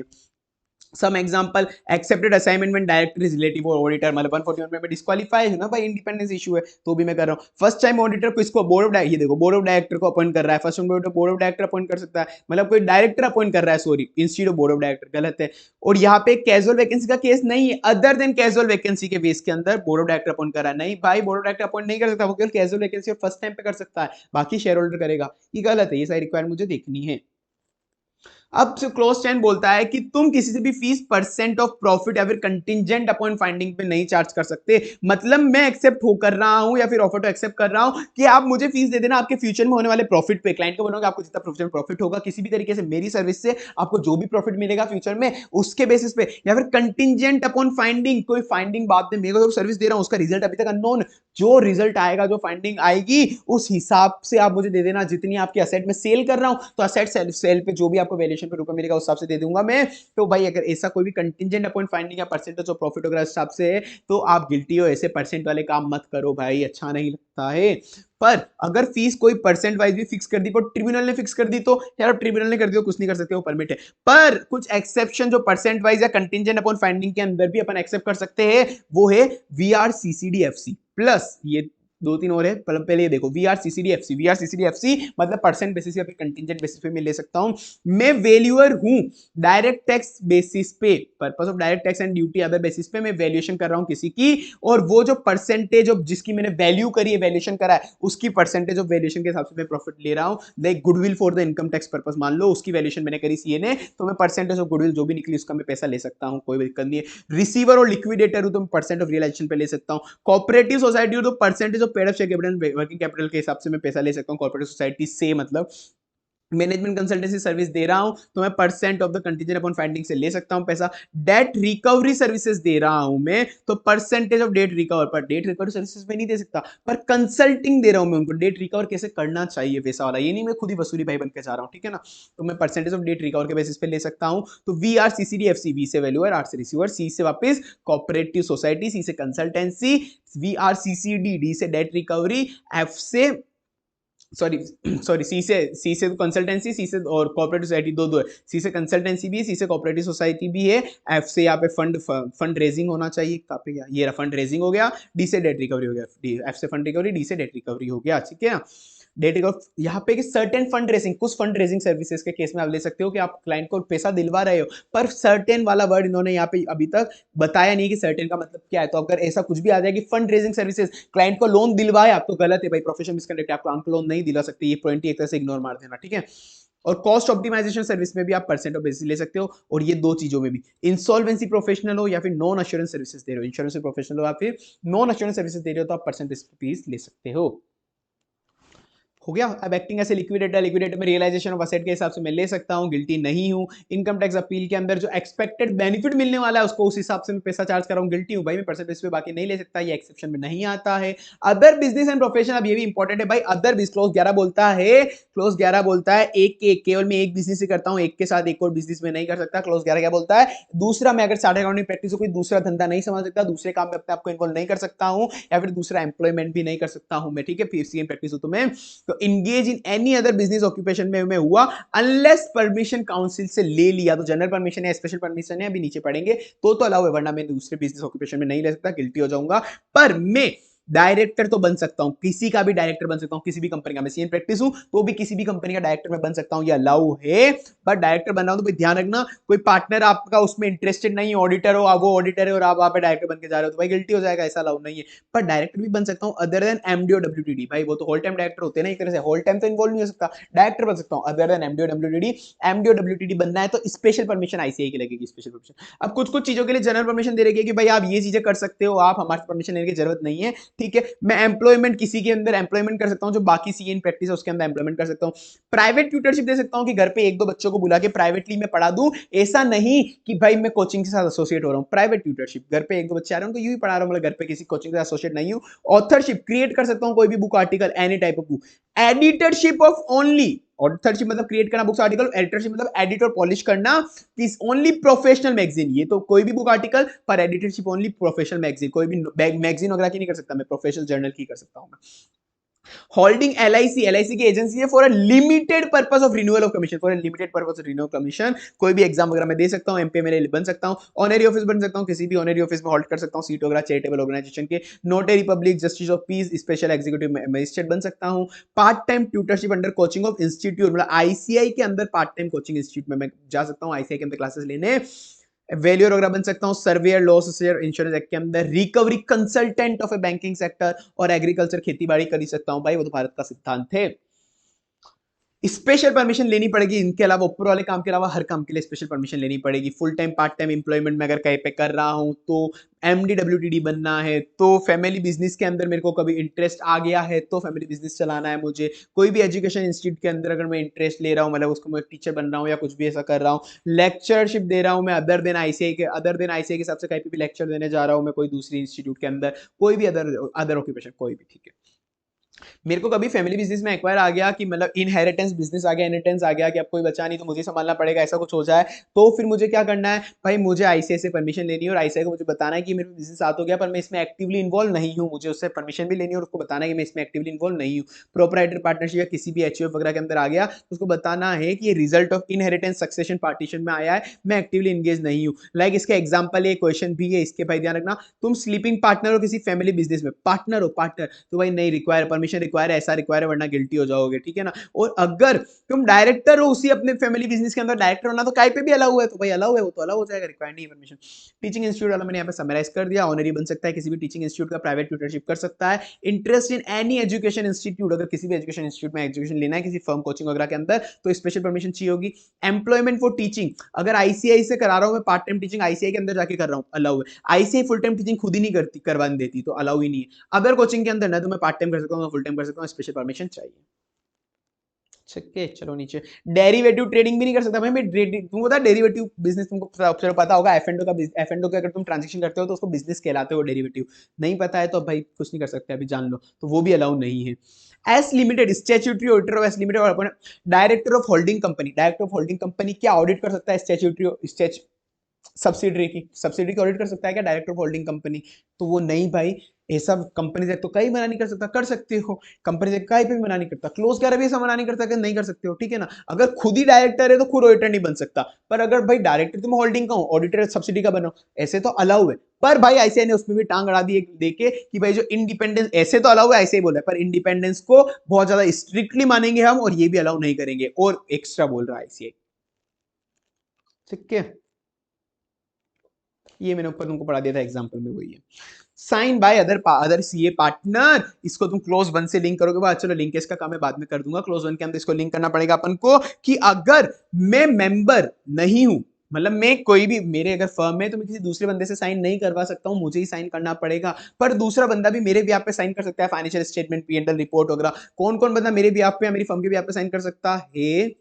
इफ ही, मतलब कौन नहीं कर सकता है? If not being a member in practice, member in practice नहीं है, मतलब पहली कंडीशन क्या होनी चाहिए? वो सीए इन प्रैक्टिस होना चाहिए, प्लस मेरा पार्टनर होना चाहिए, प्लस मेरा पार्टनर होना चाहिए। दोनों कंडीशन पूरी हो रही है तो ही वो साइन कर पाएगा। सीए इन प्रैक्टिस भी है, पार्टनर भी है, तो ही साइन कर पाएगा मेरे भी आप पे, मेरी फर्म के भी आप पे, वरना नहीं कर पाएगा। पार्टनर होना चाहिए, एम्प्लॉय नहीं होना चाहिए। फर्स्ट क्लोज पढ़ा, फर्स्ट क्लोज में मैंने बोला था कि प्रैक्टिस मेरे भी आप पे कौन कर सकता है? वहां पे सीए प्लस एम्प्लॉय भी चल जाएगा, सीए प्लस एम्प्लॉय भी, यहाँ पे एम्प्लॉय नहीं चलेगा। अभी वो लिंकेज आएगा, बाद में आएगी वो लिंकिंग, तो वो साइन नहीं कर सकते बैलेंस शीट P&L वगैरह मेरे भी आप पे। पर ये चीजें परमिट है कि नॉर्मल बंदे ये चीजें तो कर ही सकते हैं। Power to sign routine document sign कर सकते हैं, लाइक डेलीगेट कर सकता हूँ, ऑडिट क्वेरी इशू करना, कोई भी ऑडिट है, ये सब ऑडिट के रिलेटेड है। ऑडिट में वाउचर करते हैं, वाउचर को स्टैंपिंग करना, फाइनेंशियल स्टेटमेंट के ऑडिट पे कोई भी ऑब्जर्वेशन देना, उसको क्वेश्चनरी भेजना, कोई भी ऑडिट की क्वेरी निकालना, ये कोई भी कर सकता है। इस पर साइन करके भेज दो, कोई दिक्कत नहीं है। रूटीन कॉरेस्पॉन्डेंस करना क्लाइंट के साथ, memorandum of cash verification and physical verification issue कर सकता है। Issuing acknowledgement of record produce, हाँ ये रिकॉर्ड आपने हमको दे दिया, उसकी एक्नॉलेजमेंट, बिल वगैरह रेस करना, जो आर्टिकल वगैरह के काम होते हैं, क्लर्क वगैरह के काम होते हैं, सेम ही होते हैं, आर्टिकल क्लर्क क्या फर्क पड़ता है? ठीक है। Attending a routine matter in tax practices की रूटीन प्रैक्टिस करना वो अलाउ है, मतलब किसी के भी सामने में ट्रिब्यूनल के जब सामने जाके क्लाइंट को रिप्रेजेंट कर रहा हूँ एज ए फर्म, ठीक है, तो वो अलाउ है। ये सब चीजें आप कर सकते हो, ठीक है। यहाँ पे साइन वगैरह अलाउ है। ऑफिस एडमिनिस्ट्रेशन वर्क, जीएसटी का रिटर्न वगैरह भर सकता हूँ। ये सब चीजें मैं अगर नहीं हूँ CA in practice plus partner तो भी कर सकता हूँ। ये चीज करना अलाउ है, ऑडिट क्वेरी वगैरह। Production of certificate of client, GST certificate issue कर दिया, ये अलाउ नहीं भाई, हमने ये तो बोला नहीं ये अलाउ है। Income tax proceeding for a client as authorised representative allow है, अपन ने पढ़ा, ये अलाउड एक्टिविटीज के अंदर आता है। अब भाई आ गया है पार्ट टू, फर्स्ट शेड्यूल का पार्ट टू। ये लगता है मेंबर इन सर्विस, अपन ऊपर वाला पढ़ा वो लगता है मेंबर इन प्रैक्टिस, ये वाला लगता है मेंबर इन सर्विस। इसके क्लोज वन क्लोज टू बोलते हैं कि भाई अगर आप सीए हो, ये सेम ऊपर जो अपन ने क्लोज टू पढ़ा था वैसा है कि अगर आप सीए हो तो अपनी सर्विस का जो भी सैलरी मिल रही है, आप जहां पे जॉब कर रहे हो, वो सैलरी किसी को शेयर नहीं कर सकते। वो ऐसा माना जाएगा कि आपने किसी को सैलरी इसलिए शेयर करी क्योंकि उसने आपको जॉब दिलाने में मदद करी है। तो pay any share in involvement of employment not even to another CA. ऊपर तो एक एक्सेप्शन था प्रैक्टिसिंग के अंदर, अगर दूसरा सीए है तो सीए वाले को आप शेयर कर सकते हो, सीए टू सीए, या पे तो दूसरे सीए को भी शेयर नहीं कर सकते। क्लोज टू बोलता है कि अगर आप कहीं पे जॉब कर रहे हो तो उस बंदे ने, आपके एम्प्लॉयर ने किसी लॉयर को रखा, या फिर किसी भी कस्टमर से उसकी डीलिंग है, या कोई भी ब्रोकर वगैरह है उसके, वो कोई भी ब्रोकर लॉयर वगैरह है, तो आप उस ब्रोकर वगैरह से आप कोई भी कमीशन वगैरह चार्ज नहीं कर सकते एज ए ग्रेटिट्यूड। वो ऐसा माना जाएगा कि आपने उसको एलएलबी या कस्टमर वगैरह को ऐसा बोला कि आप, हम आपको काम दिलाएंगे, आप हमारे एम्प्लॉयर को सर्विस देना, पर आपको जो फीस मिलेगी उसका कुछ हिस्सा हमको दो। ऐसा नहीं है। Agree to accept gain from lawyer, CA, broker, engage by company, agent और कस्टमर से भी नहीं करा सकते, ठीक है।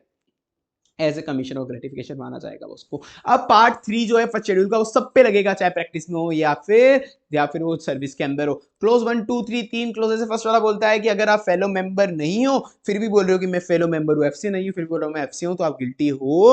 और क्लोज 2 बोलता है कि आईसीआई ने कोई भी इंफॉर्मेशन मांगी, कोई भी रिक्वायरमेंट मांगी, पर आपने वो पूरी नहीं करी है, not supply the information, not comply with the requirement of ICI ने, अगर कुछ भी ऐसा मांगा है क्यूआरबी वगैरह ने और आपने उसको इन्फॉर्मेशन नहीं दी है। थर्ड वाला है कि आप काम लेते वक्त एडवर्टाइजमेंट करते वक्त, या फिर काम लेते वक्त आप झूठ बोल रहे हो, काम लेते वक्त झूठ बोल रहे हो। काम ले रहा हूं मैं, काम कैसे ले सकता हूं? प्रोफेशनल कैसे ले सकता हूं? टेंडर भर के, एडवर्टाइजमेंट करके, मुझे पता है ये झूठ है फिर भी मैं ऐसा कर रहा हूं, तो वो गिल्टी माना जाएगा। सर्टिफिकेट ऑफ प्रैक्टिस के अंदर कुछ कॉलम नहीं भरे, वो बोल रहा है भाई ऐसे ही बोलता है कॉलम भरो, तो तुम क्यों नहीं भर रहे हो? ऐसे ही बहुत बार रिमाइंड दिला रहा है कि भाई वो हमको ये इन्फॉर्मेशन दो, ये इन्फॉर्मेशन दो, नहीं दे रहा है, तो क्लोज 2 ऑफ पार्ट 3 के अंदर ऑफ शेड्यूल 1 ऑफ कोर्स आप गिल्टी हो। पार्ट 4 बिल्कुल नॉर्मल है, अदर मिसकंडक्ट, कि आपने अगर आईसीआई की रेपुटेशन कहीं भी डुबाई, आपने कोई भी कांड वगैरह करे, कुछ भी जहां पे आपको लगता है आपके आईसीआई की रेपुटेशन डुबाई है, तो आपको सजा हो जाएगी, आप गिल्टी मान लिए जाओगे। अब वो कहां पे गिल्टी ऑफ प्रोफेशनल मिसकंडक्ट, अगर आपको सजा हुई सिविल और क्रिमिनल कोर्ट के अंदर not less then 6 month, not less then 6 month, और आप बोलोगे सर अगर 6 महीने ज्यादा हो गई तो हम छूट जाएंगे, अच्छी बात है 6 महीने ज्यादा होना, नहीं भाई, अगर 6 महीने ज्यादा हो गई तो आप सेकंड शेड्यूल के अंदर फंस जाओगे, और वहां पे तो भारी वाली सजा है और भी ज्यादा। तो 6 महीने से कम है तो ये पार्ट 4 और फर्स्ट शेड्यूल डील करेगा, तो आपको गिल्टी माना जाएगा।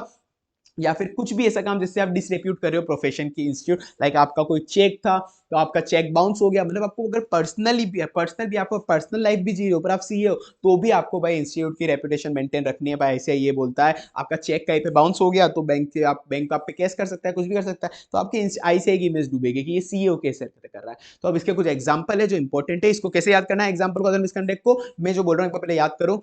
मैंने लोन लिया बुक्स ऑफ अकाउंट्स को मटेरियल रिप्रेजेंट करके, मैंने लोन लिया बुक्स को मटेरियल रिप्रेजेंट करके, मैंने क्या करा, लोन लिया बुक्स ऑफ अकाउंट्स को मटेरियल रिप्रेजेंट करके और उस पैसे का गलत यूज ले लिया, उस पैसे का गलत यूज ले लिया, उस पैसे का गलत यूज ले लिया, मैंने लोन लिया बुक्स को अकाउंट को मटेरियल रिप्रेजेंट करके, मैंने उस पैसे का गलत यूज ले लिया, और जब पब्लिक अथॉरिटी मेरे ऑफिस में आई मुझे पकड़ने, पब्लिक अथॉरिटी मेरे ऑफिस में आई मुझे पकड़ने, तो मैंने मैं तो छुप गया और मुझे मेरे आर्टिकल को बोल दिया कि जाके इसको बोल दो कि है ही नहीं, जाके इसको बोल दो कि ये है ही नहीं, आर्टिकल को बोल दिया।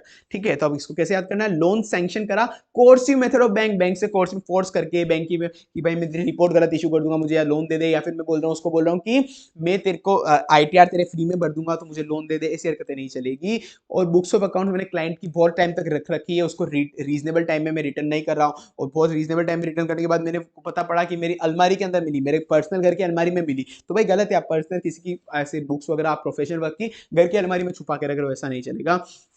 मैंने कोई भी मटेरियल मिस रिप्रेजेंटेशन दिया चार्टर्ड अकाउंटेंट बन के, मैं ऑफिस बियरर हूँ रीजनल काउंसिल का, लाइक कहीं पे भी चेयरमैन हूँ या फिर ट्रेजरर हूँ मैं आईसीआई की कोई भी ब्रांच का, तो उसका जो पैसा है मैंने खुद के पर्सनल यूज में काम ले लिया। Not replying with in a reasonable time, कोई पब्लिक अथॉरिटी से मेरे से कुछ चीज मांग रही है पर मैं उसको रिप्लाई नहीं कर रहा विदाउट गुड कॉज, मेरे पास कॉज भी नहीं है, मैं उसको रिप्लाई नहीं कर रहा हूँ। Uses service of article assistant की मैं अदर देन प्रोफेशनल सर्विस ले रहा हूँ, लाइक आर्टिकल में कुछ चुनाव लड़ रहा हूँ तो आर्टिकल असिस्टेंट को बोल दिया, गाड़ी पे चढ़ा दिया, उसके गले उसके माथे पे एक पत्ता टाक दिया मेरे नाम का कि मेरा जा चुनाव में मेरे को पब्लिश कर, उसको बोल रहा हूँ उससे कार झाड़ू पोछे करवा रहा हूँ, प्रोफेशनल सर्विस नहीं, आर्टिकल साहब ये सब काम नहीं करवा सकते। ठीक है, अब अपन आएंगे सेकंड शेड्यूल पे। अब अपन आएंगे सेकंड शेड्यूल के पार्ट 1 को सबसे पहले शुरू करते हैं, जो मेंबर इन प्रैक्टिस से डील करता है। उसके अंदर फर्स्ट क्लोज आ गया कॉन्फिडेंशियलिटी। भाई जो भी आप एंगेजमेंट रख रहे हो उसमें कॉन्फिडेंशियल रखना है, जब तक लॉ एंड रेगुलेशन परमिट नहीं करते, वो आपको फोर्स नहीं करते, तब तक आपको कोई डिस्क्लोजर नहीं देना है क्लाइंट की इंफॉर्मेशन को। ठीक है, तो डिस्क्लोज द इंफॉर्मेशन नहीं करना है without the consent of a client और otherwise required by the law and regulation. पर आपको क्या क्या चीज ध्यान में रखनी है, जो पब्लिकली ऑलरेडी अवेलेबल है रजिस्टर्ड कंपनी का फाइनेंशियल स्टेटमेंट, उस पर कौन सा कॉन्फिडेंशियलिटी मेरे को रखना है। Not have right to access working paper of a branch, branch auditor का जो वर्किंग पेपर है उस पर मैं एक्सेस नहीं कर सकता हूं, कॉन्फिडेंशियलिटी इशू आएगा। In case of fraud identify listed company में फ्रॉड मिला तो मुझे सीजी को सेंट्रल गवर्नमेंट को 143 सेक्शन 12 के अंदर बताना है, आरओसी को नहीं बताना। भाई कैसी हरकतें कर रहे हो तुम। बैंक में कोई बैंक फाइनेंशियल स्टेटमेंट देख रही थी किसी क्लाइंट के, उसको पता पड़ा कि आप ऑडिटर हो इसके, तो आपको फोन करके बैंक वाला मैनेजर पूछ रहा है इसके बारे में कुछ बता, तो मना कर देना भाई ऐसी हरकतें नहीं करता, मेरे पे कॉन्फिडेंशियलिटी रखता है। ठीक है, सेकंड वाला बोलता है कि मैं सर्टिफाई कर दूंगा फाइनेंशियल स्टेटमेंट विदाउट एग्जामिनेशन, अगर तू ऐसा कुछ कर देगा तो हम तेरे को गिल्टी कर देंगे, हम तेरे को गिल्टी कर देंगे। मतलब आप financial statement without examination certify नहीं कर सकते। अब एग्जामिन ही नहीं कर रहे, डायरेक्ट उसको साइन कर रहे हो, डायरेक्ट सर्टिफाई कर रहे हो। इसको क्लोज 7 और 8 के साथ मिक्स करना है ऑफ शेड्यूल 2 पार्ट 1, नीचे पढ़ेंगे अपन इसको, इसके लिंक करना, नीचे आएंगे लिंकेज पे अपन बाद में। क्लोज 7 और 8 के साथ इसको आंसर जब भी दो तो ये देखो तीनों क्लोज एक साथ लगा दिए, वैसे तुमको हर बार एक साथ लगा देने हैं। तो यहाँ पे मैं गिल्टी हूं, फाइनेंशियल स्टेटमेंट मैंने सर्टिफाई कर दिया, अंटिल एग्जामिनेशन किसने करा, या तो खुद ने या पार्टनर ने या एम्प्लॉय ने या दूसरे सीए इन प्रैक्टिस ने, या तो खुद ने या पार्टनर ने या एम्प्लॉय ने या दूसरे सीए इन प्रैक्टिस ने, या तो खुद ने या पार्टनर ने या एम्प्लॉय ने या दूसरे सीए इन प्रैक्टिस ने, अगर इनमें से किसी ने भी कर दिया एग्जामिनेशन तो ठीक है, वरना गिल्टी। अब यार तुम बोलोगे सर क्लोज 1 पढ़ा था अपन शेड्यूल 1 के अंदर पार्ट 1 के अंदर, उसके अंदर तो था सीए प्लस सीए होना चाहिए प्लस पार्टनर या एम्प्लॉय होना चाहिए। फिर अपन ने वापस जो लास्ट क्लोज पढ़ा था उसके अंदर तो था कि सीए होना चाहिए प्लस पार्टनर ही होना चाहिए, एम्प्लॉय नहीं होना चाहिए। अब सर यहाँ पे पार्टनर भी हो सकता है, एम्प्लॉय भी हो सकता है, खुद भी हो सकता है। सर कंफ्यूजिंग बहुत ज्यादा हो रहा है। हाँ मैं मान रहा हूँ कंफ्यूजिंग हो रहा है, नीचे नीचे चलो, तुमको बता रहा हूँ ना, अभी एंड में आने तो सब कुछ सुलझ जाएगा, सुलझ जाएगा। ठीक है, तो अब ये वही एग्जांपल है जहाँ पे क्लोज टू क्लोज है, यहाँ पे आपने एग्जामिनेशन नहीं करा, बाद में पता पड़ा इन्वेस्टमेंट की वैल्यू गलत थी, आपने एग्जामिन करा ही नहीं था, हायर अमाउंट में शो कर रखा था क्लाइंट ने, तो गलत है, आप पे मिसकंडक्ट लग जाएगा। अब वो बोल रहा है कि आप सर्टिफाई नहीं कर सकते एस्टीमेट और कंटिंजेंट अर्निंग। भाई आपसे क्लाइंट साइन करा रहा है बैंक से लोन लेने के लिए कि मेरे को अगले साल 10 करोड़ का प्रॉफिट होगा। भाई अगले साल मैं कोई भगवान हूँ क्या भाई, मैं एस्ट्रोलॉजर थोड़ी ना जो अगले साल तेरे को सर्टिफाई कर दूंगा। इस साल की बात करनी है, हिस्टोरिकल की बात करनी है तो बोल, मैं एस्टिमेशन और कंटिंजेंट अर्निंग में तेरे को सर्टिफाई करके नहीं दे सकता। He will be guilty of professional misconduct if he permit his name used in a connection with the estimate of earning में नहीं कर सकता। contingent upon future transaction, जो बिलीव करे, जो सामने वाले यूजर को ऐसा बिलीव में डाल दे कि इस बंदे ने इसकी वाउच करी है एक्यूरेसी ऑफ फोरकास्ट। भाई मैं कैसे एक्यूरेसी ऑफ फोरकास्ट की वाउच कर सकता हूँ फ्यूचर ट्रांजेक्शन की, तो मैं गिल्टी हो जाऊंगा। पर मेरे को अगर मैंने ये वाली कंडीशन लगा दी, ऐसे ही 300 होता है, जैसे ऐसे होता है ऐसे ही होता है, वैसे एक ऐसे ही भी होता है कि अगर मैंने ये कंडीशन पूरी कर दी ऐसे ही 3400 की, तो मैं गिल्टी नहीं होऊंगा। ऐसे भी नोट वाउच, ऐसे भी नोट वाउच, मतलब मुझे उनको बता देना है यूजर को, मैं साइन कर तो रहा हूं पर मेरे को वहां पे ये भी लिख दूंगा कि इसका सोर्स ऑफ इंफॉर्मेशन क्या था, इसका असम्पशन क्या था। ऐसे भी नोट वाउच, ऐसे भी note vouch, source of information क्या था, असम्पशन क्या था, बेसिस ऑफ फोरकास्ट, बी से बेसिस ऑफ फोरकास्ट क्या था, फोरकास्ट किस बेसिस पर बना है, ऐसे नॉट वाउच, यहाँ पे बता दूंगा नॉट वाउच द एक्यूरेसी, भाई मैं पहले बता रहा हूँ मैंने इसकी एक्यूरेसी वाउच नहीं करी, मैंने इसकी एक्यूरेसी वाउच नहीं करी है तो ठीक है, तो मैं गिल्टी नहीं कहलाऊंगा। सर्टिफाइड प्रोजेक्टेड फाइनेंशियल स्टेटमेंट गलत है भाई, अगर या तो आप ऐसे ही 3400 लगाओ वरना आप गिल्टी कहलाओगे। Express an opinion when substantial interest, मेरा सब्सटेंशियल इंटरेस्ट था उस कंपनी में, मेरा कोई पार्टनर था ना वो उसका डायरेक्टर है या फिर वाइस वर्सा ऐसा कुछ, मतलब मेरे इंडिपेंडेंस इशू है वहां पे, तो मैं उसका सर्टिफाई कर सकता हूँ फाइनेंशियल स्टेटमेंट? नहीं भाई, इंडिपेंडेंस इशू है। इसको क्लोज 9 ऑफ शेड्यूल 1 पार्ट 1 में याद करो। क्लोज 9 भी बोलता था भाई सर आपको सेक्शन 141 की रिक्वायरमेंट पूरी नहीं हो रही है तो आप नहीं कर सकते। सेक्शन 141 क्या बोलता है? डिस्क्वालिफिकेशन, डिस्क्वालिफिकेशन अगर इंडिपेंडेंस है तो डिस्क्वालीफाई है, तो इन दोनों को लिंक करके आंसर लिखना पड़ेगा, दोनों एक साथ लिख देना, दोनों एक साथ लिख देना एग्जाम के अंदर। सो अगर मैंने एक्सप्रेस करा ओपिनियन जहां पे मैं सब्सटेंशियली इंटरेस्टेड हूं, मैं मेरा फर्म पार्टनर वगैरह, तो मैं डिस्क्वालीफाई मतलब प्रोफेशनल मिसकंडक्ट कहलाएगा मेरे पे। पर मैं can not do book keeping भी नहीं कर सकता क्लाइंट की, अगर वो सामने वाला बना पार्टनर वगैरह उसका ऑडिटर वगैरह है तो। Allowed to do a cost evaluation, cost evaluation कर सकता हूं, कॉस्ट ऑडिट नहीं कर सकता हूं मैं। Not permit CA in employment to certify financial statement, जिसका एम्प्लॉय हूं मैं उसी का मेरे एम्प्लॉयर का सर्टिफाई तो नहीं कर सकता हूं पार्टनरशिप, ठीक है। तो नॉट बाय हिमसेल्फ, मैं खुद जहां का ऑडिटर, मैं जहां पे लेक्चर लेता हूं पार्ट टाइम उस कॉलेज का ऑडिटर नहीं बन सकता हूं, उस ट्रस्ट का भी ऑडिटर नहीं बन सकता जहां का मैं ट्रस्टी हूं। Statutory auditor can not be internal auditor of course, internal auditor can not be tax auditor और GST auditor of course, normal बात है ये सब। Not accept the assignment of audit, बहुत इंपॉर्टेंट पॉइंट है। मैं पहले उस कंपनी का डायरेक्टर था, अब मैं उस कंपनी डायरेक्टरशिप मैंने छोड़ के अब मैं क्या उसकी ऑडिट कर सकता हूं? नहीं भाई नहीं कर सकते, पर 2 साल का कूलिंग पीरियड लेना पड़ेगा उसके बाद कर सकते हो। Period of 2 year from the date of completion of tenure, 2 साल का पीरियड में कूलिंग पीरियड लेना है, डायरेक्टरशिप हटा मैं यहां से 2 साल का कूलिंग पीरियड लूंगा, उसके बाद मैं उसकी ऑडिट करने जा सकता हूं, ठीक है। ये 2 साल वाला क्वेश्चन है।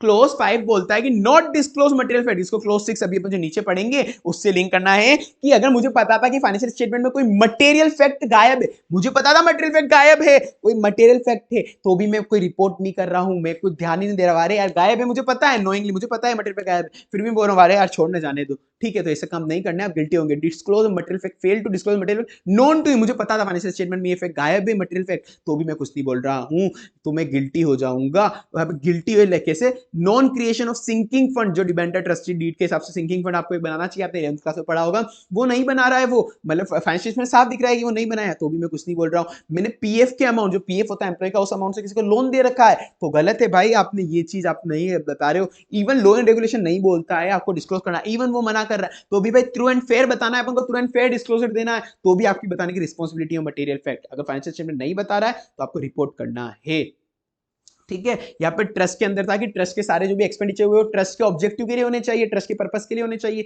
पर ऐसे नहीं है। वो बोल रहा है कि मैंने बोर्ड ऑफ डायरेक्टर को बता दिया था, पर बोर्ड ऑफ डायरेक्टर को ओनली बताने से काम नहीं होगा, आपको अपनी ऑडिट रिपोर्ट के अंदर भी बताना पड़ेगा, उसको भी क्वालिफाई करना पड़ेगा, वरना आप गिल्टी कहला जाओगे। क्लोज 6 जो अपन क्लोज 5 अपन ने पढ़ा था, पता कि फाइनेंशियल स्टेटमेंट में मटेरियल फैक्ट नहीं था और मुझे पता भी था, और यहाँ के अंदर है कि फाइनेंशियल स्टेटमेंट में मटेरियल मिस स्टेटमेंट है, वो मटेरियल फैक्ट गायब था, यहाँ पे मटेरियल मिस स्टेटमेंट है डायरेक्ट ही। तो अगर मैं फेल हो गया रिपोर्ट मटेरियल मिस स्टेटमेंट बताने के अंदर तो मेरे पे गिल्टी हो जाएगा। यहाँ पे क्लोज 5 के साथ लिंक कर देना, दोनों क्लोज एक साथ दे देना। वहां पे था मटेरियल फैक्ट गायब है, यहाँ पे कि फाइनेंशियल स्टेटमेंट खुद मटेरियली मिस स्टेटमेंट है, लाइक डेप्रिसिएशन शेड्यूल 2 के हिसाब से नहीं दिया है तो मटेरियल मिस स्टेटमेंट है, मैंने रिपोर्ट नहीं करा। ये देखो क्लोज 5 और क्लोज 6 दोनों साथ साथ दिख देना। अब क्लोज 7 क्लोज 8 के साथ लिखना है, क्लोज 8 अपन नीचे पढ़ेंगे। मेजर फाइनेंशियल क्लोज 2 भी ऊपर ने तुमने पढ़ा था कि फाइनेंशियल स्टेटमेंट की ऑडिट करी विदाउट एग्जामिनेशन, अपन ने सर्टिफाई कर दिया, तो वो भी साथ में लिख देना। और क्लोज 7 अपन यहाँ पे पढ़ेंगे ग्रोसरी नेग्लिजेंट, कि जब मैं ऑडिट कर रहा था कुछ भी ऐसा कुछ कर रहा था तो मैंने काम करते वक्त, ऑडिट भी जरूरी नहीं है यहाँ पे कोई भी काम करते वक्त मैंने ड्यू डिलिजेंस नहीं रखी और ग्रोसरी नेग्लिजेंट रखा, ड्यू डिलिजेंस नहीं रखी और ग्रोसरी नेग्लिजेंट रखा है मैंने। लाइक मैंने बैंक की एंट्रीज को बैंक की पासबुक से चेक नहीं करा, मैं टाइमली ऑडिट रिपोर्ट इशू नहीं कर रहा हूं, रॉन्ग कंजम्पशन सर्टिफिकेट इशू कर रहा हूं मैंने बिना चेकिंग करे, एमआईएस रिपोर्ट जो आती है वो मैनेजमेंट ने बनाई होती है, उसको बिना कुछ देख के मैंने रिपोर्ट सर्टिफाई कर दी एमआईएस को देख के, कुछ चेकिंग वगैरह नहीं करी। तो क्लोज 2 भी लग रहा था अभी अपना एग्जाम विदाउट एग्जामिनेशन वाला, और ये क्लोज 7 भी लग जाएगा, मैंने ग्रोस नेग्लिजेंट भी करी, और क्लोज 8 भी इसका सिमिलर ही है, नीचे पढ़ेंगे अपन। However, auditor of head office is not liable for a branch। और अगर कोई भी assessee 2 books of accounts maintain कर रहा हो, एक बुक्स ऑफ अकाउंट से छुपा रखी है, तो भाई मैं लाइबल नहीं हूं, जो बुक ऑफ अकाउंट मेरे सामने प्रेजेंट करी उसकी ऑडिट में अच्छे से कर लूंगा, पर जो बुक्स ऑफ छुपा के रख रखी है तो मैं कैसे बता दूं वो सही है नहीं, मतलब मेरे को तो पता ही नहीं होता सेकंड बुक्स मेंटेन कर रखी है, उसके लिए मैं गिल्टी नहीं हूं। सारे क्वेश्चन जो मैंने तुमको बोले ना एमआईएस वाले सारे क्वेश्चन दे देखो, second set of books of account maintain कर रखी है, मैंने वापस समराइज कर लिया ताकि तुम्हारे एग्जाम टाइम पे फटाफट रिवाइज हो जाए। अब क्लोज 8 जो बोलता है fail to obtain sufficient information, clause 2 clause 7 clause 8 एक साथ एक जैसे, अब क्लोज 7 के साथ लिंक करो इसको। सफिशिएंट इंफॉर्मेशन मैंने ली नहीं और मैंने ओपिनियन दे दिया, सफिशिएंट इंफॉर्मेशन मैंने ली नहीं, मैंने ओपिनियन दे दिया। ऊपर वाला था ग्रोसली नेग्लिजेंट करा, और यहाँ पे था कि मैंने सफिशिएंट इंफॉर्मेशन ली नहीं, fail to obtain sufficient information, और मैंने फिर भी ओपिनियन दे दिया। मैंने कोई भी एक सर्कुलेशन इशू होना था, सर्कुलेशन के लिए मेरे साइन चाहिए थे सीए के, कोई भी सर्कुलेशन होने के लिए, मैं उसके अंदर डीप में घुसा ही नहीं, मैंने उस सर्कुलेशन को फाइनेंशियल रिकॉर्ड से चेक करा ही नहीं और मैं डायरेक्ट साइन कर दिया। तो मैंने पहले भाई चेकिंग करनी चाहिए थी, सब कुछ चेक करना था, उसके बाद आपको साइन करने थे, तो मैंने सफिशिएंट इन्फॉर्मेशन नहीं दी। अब ये भी क्लोज 9 जो है ये बोलता है कि आपने स्टैंडर्ड ऑडिटिंग फॉलो नहीं करा, और स्टैंडर्ड ऑडिटिंग फॉलो नहीं करा, ये यूजर को बताया भी नहीं। मटेरियल डिपार्चर तो है स्टैंडर्ड ऑडिटिंग से, आप ऑडिट करते वक्त मटेरियल डिपार्चर है, पर आपने यूजर को साथ में बताया भी नहीं कि आपका मटेरियल डिपार्चर है, तो आप गिल्टी हो। आपने करा वो ठीक है, पर बता तो यूजर को कि आपका मटेरियल डिपार्चर है। Fail to invite attention to material departure from a general accepted audit procedure, ठीक है, लाइक एसेज गाइडेंस नोट वगैरह कुछ भी ऐसा फॉलो नहीं करा। Client money different bank account के अंदर रखनी है, वरना अपन गिल्टी हो जाएंगे। जो भी क्लाइंट ने आपको पैसा दिया है, कोई मतलब अपनी फीस के अलावा अगर कोई क्लाइंट पैसा दे रहा है एडवांस टैक्स भरने के लिए या किसी रीजन की वजह से आरओसी की फीस वगैरह भरने के लिए, तो अगर आपको रीजनेबल टाइम के अंदर स्पेंड करनी है तो ठीक है, क्या रीजनेबल टाइम लाइक 2-4 दिन या कुछ भी ऐसा, तो ठीक है, खुद के पास रख लो। अगर कोई लंबा पीरियड तो उसको सेपरेट बैंक अकाउंट में रखो, अपनी खुद के सेविंग बैंक अकाउंट में मत रख देना, ठीक है, सेपरेट बैंक अकाउंट के अंदर रखना है उसको। Fail to keep a money in client other than the fees, अपना पैसा है वो तो ठीक है, रिम्यूनरेशन का, in a separate banking account और यूज सच पर्पस, और या फिर या तो सेपरेट बैंक अकाउंट में नहीं रखा, या फिर जिस पर्पस के लिए उसको यूज करना था उसको रीजनेबल टाइम के अंदर यूज नहीं करा। पर ये अलाउ है, वो एडवांस ले रहा है, क्लाइंट सीए एडवांस ले रहा है और उसको अपने खर्चे के लिए खुद रख रहा है, लाइक उसको किसी ब्रांच ऑडिट करने जाना है, हेड ऑफिस से एडवांस लिया कि मेरे को ब्रांच ऑडिट के लिए जाना है तो पैसा दूं मुझे उसके लिए, कुछ एडवांस दिया, वो अलाउ है। मनी मेरे को रिसीव हुई, expenses to be incurred reasonable period of time, तो ठीक है, सेपरेट बैंक अकाउंट में रखने की जरूरत नहीं है। 1/9/2015 को एडवांस टैक्स की इंस्टॉलमेंट सारी एक साथ दे दिया, एडवांस टैक्स जो सारा किया मेरा भरते रहना तो साल भर, 15 सितंबर 15 दिसंबर 15 मार्च दोनों है, तो अब केवल यहाँ पे जो सीए है ना, फर्स्ट इंस्टॉलमेंट वो भर देगा यहाँ पे 1 सितंबर वाली, इसके अलावा जो 2 इंस्टॉलमेंट वाले हैं ना, इन 2 को सेपरेट बैंक अकाउंट में रख, क्योंकि रीजनेबल टाइम में नहीं है, ये लेट है थोड़ा। 2 लाख उसको मुझे मिला, वो मैंने पर्सनली उसके लिए काम ले लिया, गलत है भाई, ऐसा नहीं हो सकता। और वो बोल रहा है कि बाद में मैंने वापस 2 लाख लौटा दिया, मेरा पर्सनल पैसे से निकाल के उसको 2 लाख वापस लौटा दिया, तो भी गलत है, आप फिर भी यूज नहीं ले सकते। अब यहाँ पे जो बोलता है वो बोलता है पार्ट 2 शेड्यूल 2, वो बोलता है कि आईसीआई को, ये बहुत इंपॉर्टेंट है, हर जगह बहुत जगह लगेगा वाला क्लोज, कि आईसीआई की कोई भी गाइडलाइन आप कॉन्ट्रेडिक्ट करी क्लोज 1 के हिसाब से, कोई भी गाइडलाइन, पहले तो जनरली सारे मेंबर पे लगेगा, ओवरऑल केवल प्रैक्टिस पे लगता था, यार सब पे लगेगा, कोई भी गाइडलाइन अगर आपने कॉन्ट्रेडिक्ट करी आईसीआई की हमारी, तो आप पे ये वाला क्लोज 1 लग जाएगा। इफ एनी गाइडलाइन, जैसे एग्जांपल है, कौन कौन सी गाइडलाइन, एग्जांपल्स के लिए आर्टिकल क्लर्क से आप डमी आर्टिकल्स के लिए प्रीमियम नहीं ले सकते, पैसा ले रहे हो डमी आर्टिकल्स दे रहे हो, प्रोहिबिट है। आर्टिकल क्लर्क को मंथली बेसिस पे स्टाइपेंड देनी है, मतलब मंथली बेसिस पे ही देनी है, आप ईयरली 2 मंथ 3 मंथ ऐसा नहीं, केवल मंथली बेसिस पे। आप ऐसा भी नहीं कर सकते कि हम ईयरली बेसिस पे देंगे, इंटरेस्ट के साथ दे देंगे, वो भी गलत है, वो भी नहीं दे सकते। और साथ में कोई भी आर्टिकल वगैरह को, या फिर खुद सीए भी दूसरे काम में एंगेज ना हो और आर्टिकल को भी दूसरे काम में एंगेज नहीं होने दे। मैक्सिमम 10 आर्टिकल रख सकता है कोई बंदा, और नॉट बियॉन्ड, आर्टिकल का टाइमिंग क्या होना चाहिए, 11 बजे के बाद नहीं, 5 बजे के पहले नहीं छोड़ना उसको, ठीक है ना। मिनिमम 35 आवर्स से वीक उस आर्टिकल को काम कराना है, और मैक्सिमम 45 आवर्स से वीक, 35 आवर्स से 45 आवर्स। पर असली के अंदर तो तुम जानते हो बिग 4 वगैरह या बाकी फर्म तुम्हारे साथ क्या करती है, ठीक है। एग्रीमेंट टू पे क्लर्क ऑन एनुअल बेसिस, गलत है, मिसकंडक्ट है। और अगर मैं लोन भी नहीं ले सकता आर्टिकल और उसके रिलेटिव से, मैं लोन भी नहीं ले सकता आर्टिकल और उसके रिलेटिव से, पर पार्टनर का आर्टिकल है उसके रिलेटिव से ले सकता हूँ क्या, हाँ पार्टनर के आर्टिकल से ले सकता हूँ, खुद के आर्टिकल से नहीं, ठीक है ना, वो अलाउ। क्वेश्चन है भाई, ये ध्यान रखना, क्वेश्चन यहाँ पे हाथों हाथ कवर हो रहे हैं भाई तुम्हारे, इसलिए मैंने ये सब डाल रखे पॉइंट रिमेंबर वगैरह में। अब वो तो क्लोज 1 हो गया। क्लोज 2 बोलता है, अब इसको लिंक करो, तुमने जो शेड्यूल 2 पार्ट 1 पढ़ा था उसके अंदर था कि अगर आपने काम मंगाते वक्त कोई भी एडवर्टाइजमेंट टेंडर वगैरह भरते हो, फॉल्स इंफॉर्मेशन दी, तो आप गिल्टी हो जाओगे, ठीक है ना। अब यहाँ पे सॉरी ये मैं गलत बोल गया, वहां पे अपन ने पढ़ा था, अभी ये फर्स्ट वाले क्लोज से लिंक करना है इसको, अभी जो अपन ने पढ़ा शेड्यूल 2 के पार्ट 1 क्लोज से, आप कॉन्फिडेंशियल इंफॉर्मेशन अपनी डिस्क्लोज नहीं कर सकते, वो थी पब्लिक वाले की जो प्रैक्टिस के अंदर है। यहाँ पे कि अगर आप एम्प्लॉय भी हो तो अपने एम्प्लॉयर की कॉन्फिडेंशियल इंफॉर्मेशन भी डिस्क्लोज नहीं कर सकते unless until required by the law and permitted by the employer. अब इसको लिंक करो आप, जो अपन ने शेड्यूल 1 पार्ट 3 क्लोज 2 पढ़ा था कि अगर आप आईसीआई को कोई इंफॉर्मेशन नहीं दे रहे हो, आईसीआई को इंफॉर्मेशन नहीं दे रहे हो तो आप गिल्टी हो जाओगे इसके अकॉर्डिंग, और आप आईसीआई को इंफॉर्मेशन दे रहे हो पर गलत दे रहे हो तो यहाँ पे फंस जाओगे। आपने इंफॉर्मेशन दी आईसीआई को पर वो knowing to be false, clause 4 बोलता है कि आप कोई भी जो मेंबर इन इंस्टीट्यूट, अगर आप कोई भी पैसा ले रहे हो प्रोफेशनल कैपेसिटी में, तो उसको गंदी जगह कहीं पे भी डिफ्लेक्ट, एम्बेजल वगैरह नहीं कर सकते, मतलब जिस काम के लिए पैसा लिया उधर ही लगाओ, हर कहीं पे मत लगाओ। सारे अब ये क्वेश्चन सारे कवर है अपने, जो भी अपन ने पढ़े पॉइंट्स रिमेंबर सारे कवर है। आईसीआई 10% इंटरेस्ट के साथ दे रहा है, वो कर रहा है, ठीक है ना। अब ये लास्ट हो गया, बिल्कुल लास्ट वाला क्लोज सेकंड शेड्यूल का पार्ट 3, जो सारे मेंबर पे लगेगा, जो अपन ने पहले भी पढ़ा था। जो अदर मिसकंडक्ट था 6 महीने के कम वाली, वो 6 महीने के कम वाली मिसकंडक्ट तो आपका ऊपर कवर हो गया था अपना शेड्यूल 1 के अंदर। अरे हट जा भाई मेरे, आपने वहां पे कवर हो गया था। 6 महीने से ज्यादा वाली सजा आपको यहाँ पे होगी, सेकंड शेड्यूल के अंदर होगी, पार्ट 3 के अंदर, ठीक है। वो 3 महीने या सिविल कोड के अंदर 6 महीने की ज्यादा सजा आपको सुना दी, तो यहाँ पे आप मिसकंडक्ट हो जाओगे। अब ये हो गया काउंसिल की जनरल गाइडलाइन, और जनरल गाइडलाइन किसके अंदर, अगर आपने जनरल गाइडलाइन फॉलो नहीं करी तो अभी अपन ने पढ़ा close 1 schedule 2 of part 2, part 2 close 1 schedule 2 के अंदर आप गिल्टी हो जाओगे अगर ये वाली आपने गाइडलाइन फॉलो नहीं करी। मतलब आप एम्प्लॉय हो तो भी आपको ड्यू डिलिजेंस वगैरह रखना है, ग्रोसरी नेग्लिजेंस नहीं करना है। एज एन एम्प्लॉय भी आपको बुक्स ऑफ अकाउंट्स हमेशा मेंटेन करनी है। आप ये नहीं बोल सकते कि मेरे पे इनकम टैक्स का 44A नहीं लग रहा है तो मैं बुक्स ऑफ अकाउंट मेंटेन नहीं करूंगा। आप सीईओ तो आपको हमेशा ये बुक्स मेंटेन करनी है, कैश बुक और लेजर, ठीक है ना। कैश बुक और लेजर आपको हमेशा मेंटेन करना है, हमेशा चार्टर्ड अकाउंटेंट को। टैक्स ऑडिट असाइनमेंट अपन टैक्स ऑडिट चैप्टर में पढ़ गए कि मैक्सिमम 60 ऑडिट पर पार्टनर कर सकता है। एक firm 60 audit multiply number of partner कर सकती है, और जो एक पार्टनर है, अगर समझो कि पूरी फर्म की मिला के अगर 180 ऑडिट आई, तो एक अकेला पार्टनर भी 180 साइन कर सकता है। हेड ऑफिस और ब्रांच ऑडिट को मिला के एक ऑडिट मानी जाएगी। पार्ट टाइम प्रैक्टिस, जो अपने साथ जो पार्टनर है पार्ट टाइम प्रैक्टिस में है वो, तो उसको वहां पे नंबर ऑफ पार्टनर से लेते हैं, वो उसको काउंट नहीं करेंगे, उसको उससे कोई भी अपन 60 टैक्स ऑडिट एक्स्ट्रा नहीं ले सकते। ये अपन पढ़ा हुआ है, ठीक है। Non payment of undisputed due fees, पुराने वाले बंदे की फीस बाकी है सीए की, तो आप नई ऑडिट एक्सेप्ट नहीं कर सकते। आप खुद अपने भाई बंधु है, वो अपना यार भाई उसकी फीस नहीं मिली तो तुम ऑडिट एक्सेप्ट मत करो उसका, तो अब वहां पे पर ये अप्लाई नहीं होगा। सिक यूनिट पे अपन ने पहले भी पढ़ा था। सिक यूनिट मतलब क्या होता है भाई, गरीब कंपनी कौन होती है, जो 5 साल से कम रजिस्टर्ड नहीं हो और उसका accumulated loss is greater than equal to entire net worth. Accumulated loss should be greater than equal to entire net worth. Special number of assignment अपन ने पढ़ा था कंपनी एक्ट के अंदर अपना पास होता है 141। मैंने क्या पढ़ाया था आगे, क्लोज का कौन सा लगता था, जी वाला लगता था उसके अंदर, ठीक है ना।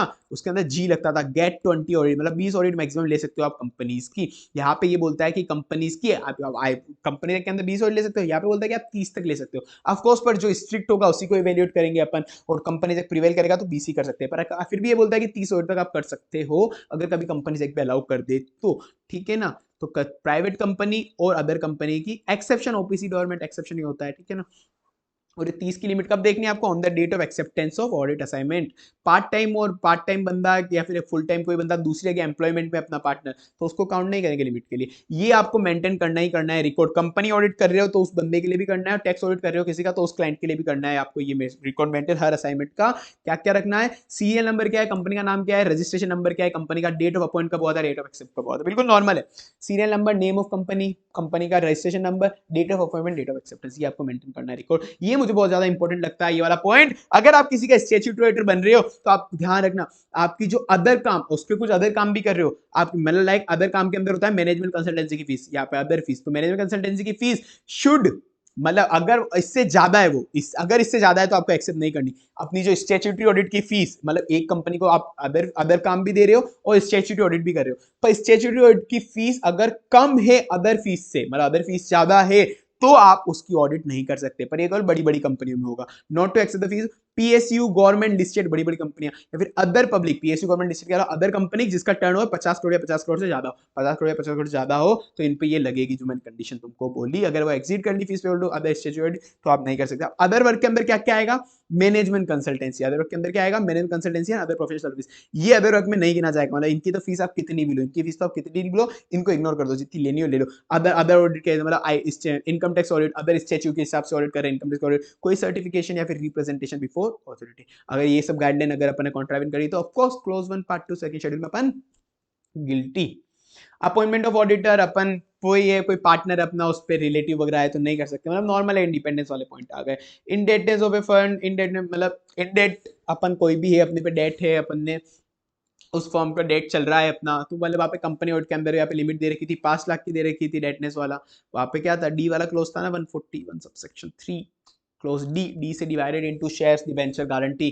तो यहाँ पे इन्होंने जो प्रोफेशनल एथिक्स ने लिमिट दी है वो 1 लाख ही दी है भाई, 5 लाख पर कंपनीज एक हमेशा प्रिवेल करेगा क्योंकि कंपनीज एक्ट ज्यादा मतलब कंपनी प्रिवेल करेगा, अपने पहले ही पढ़ा था प्रोफेशनल काय पे भी अगर डिफरेंस आए तो हमेशा लॉ एंड रेगुलेशन प्रिवेल करेंगे, तो कंपनी एक प्रिवेल करेगा, 5 लाख लगेगी कंपनी के केस के अंदर, और बाकी अगर तुम मान लो पार्टनरशिप हो गया, प्रोप्राइटरशिप हो गया, वहाँ पे 1 लाख की लिमिट लगेगी इंडेटनेस की, ठीक है। और एडवांस फीस में नहीं ले सकता क्लाइंट से, वरना उसको इंडेटनेस माना जाएगा। मैं प्रोग्रेसिव फीस ले सकता हूँ, थोड़ा थोड़ा काम करा, थोड़ी थोड़ी फीस ले ली, यहाँ पे प्रोग्रेसिव फीस ली 2.5 लाख, 1 लाख से ज्यादा है भाई देखो, पर प्रोग्रेसिव इसलिए अलाउ है, प्रोग्रेसिव तो अलाउ है। यूडीएन जनरेट करना है, अगर कोई भी मैं ये रिपोर्ट इशू करूंगा, certificate, GST, tax audit, other assurance, कोई भी ऐसी में जहां पे भी मुझे साइन करने, सर्टिफिकेट इशू करने, सर्टिफिकेशन, जीएसटी, टैक्स ऑडिट, तो मुझे एक आईसीआई की वेबसाइट पे जाके यूडीएन यूनिक नंबर जनरेट करने पड़ेंगे कि मैंने ये काम के लिए यहाँ पे साइन कर रहा हूँ, वो यूनिक नंबर वहां से निकाल के यहाँ पे लगाने पड़ेंगे।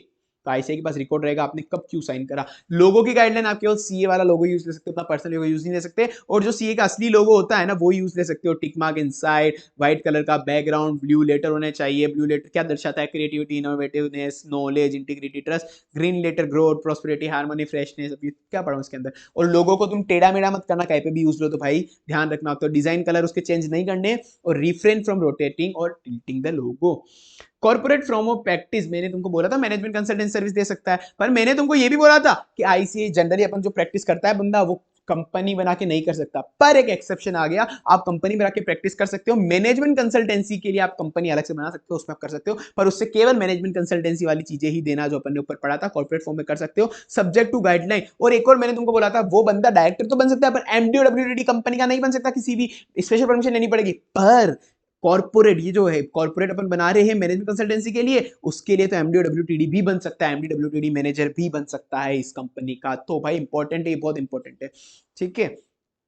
और केवल मैनेजमेंट कंसल्टेंसी ही दे सकते हो आप उस कंपनी से, और कुछ भी नहीं देना है। उसका दूसरा नाम होना है, अपनी सीए फर्म का नाम अलग होना है, मैनेजमेंट कंसल्टेंसी का नाम अलग होना है, आईसीआई से अप्रूव करा लेना उसका अलग से नाम, उसको भी इथिकल रिक्वायरमेंट जो जो है वो सारी फॉलो करनी है। और उसको अगर तुम मैनेजमेंट कंसल्टेंसी सर्विस दे रहे हो किसी को, लाइक बुक कीपिंग वगैरह दे रहे हो, तो तुम उसकी ऑडिट भी करने जा सकते हो क्या? नहीं भाई, फिर तो इंडिपेंडेंस इशू हो जाएगा, तो ये काम तुमको नहीं करना है। Ceiling and non audit fees is applicable, ceiling of non audit fees जो अपने पढ़ा था, इसकी फीस इतनी होनी चाहिए, इसकी अदर फीस से ज्यादा एग्जिट नहीं होनी चाहिए, वो वाला कंप्लाई करना है, close 6 close 7 of part 1 schedule, वो एडवर्टाइजमेंट वाला, वो सारी चीजें। ऑब्जेक्ट क्या होना चाहिए इसका? ऑफ कोर्स मैनेजमेंट कंसल्टेंसी का ऑब्जेक्टिव होना चाहिए इसका।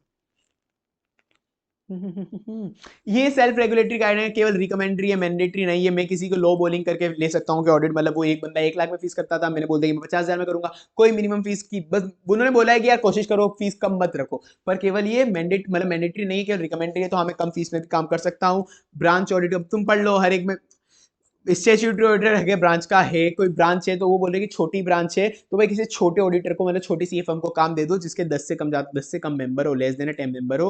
अनक्वालिफाइड से क्वालिफाइड रेशियो क्या होना चाहिए? 1 मेंबर होना ही चाहिए हर नॉन क्वालिफाइड मेंबर्स के लिए, 1:5 का रेशियो होना चाहिए, नॉर्मल हटा उसको।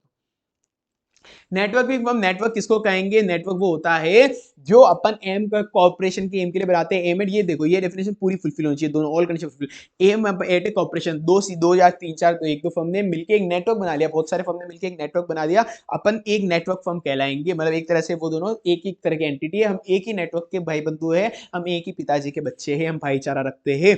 एम एट ए कॉर्पोरेशन, सारी फर्म मिल गई आपस में जो कॉर्पोरेशन के एम से, aim at a corporation and aim at a profit sharing और कॉस्ट शेयरिंग, सारी कंडीशन पूरी होनी चाहिए भाई। या तो मैं कॉर्पोरेशन का एम है मेरा, एंड प्रॉफिट शेयरिंग और कॉस्ट शेयरिंग कर रहे हैं, हम जो फर्म से आपस में एक ही नेटवर्क में प्रॉफिट शेयरिंग कॉस्ट शेयरिंग कर रहे हैं, या फिर कॉमन ओनरशिप कंट्रोल है हमारी, हमारी कॉमन ओनरशिप कंट्रोल है, एक ही बाप हमारे को संभालता है, कॉमन क्वालिटी कंट्रोल है, कॉमन बिजनेस स्ट्रेटेजी है, कॉमन रिसोर्सेज हम यूज ले रहे हैं। अगर ये कंडीशन पूरी हो रही है तो हम नेटवर्क फर्म मानेंगे, मतलब हम एक ही बच्चे माने जाएंगे। अब तुमको पता होगा अगर मैं डिस्क्वालीफाई हूँ किसी ऑडिट के लिए तो नेटवर्क फर्म भी डिस्क्वालीफाई होगा।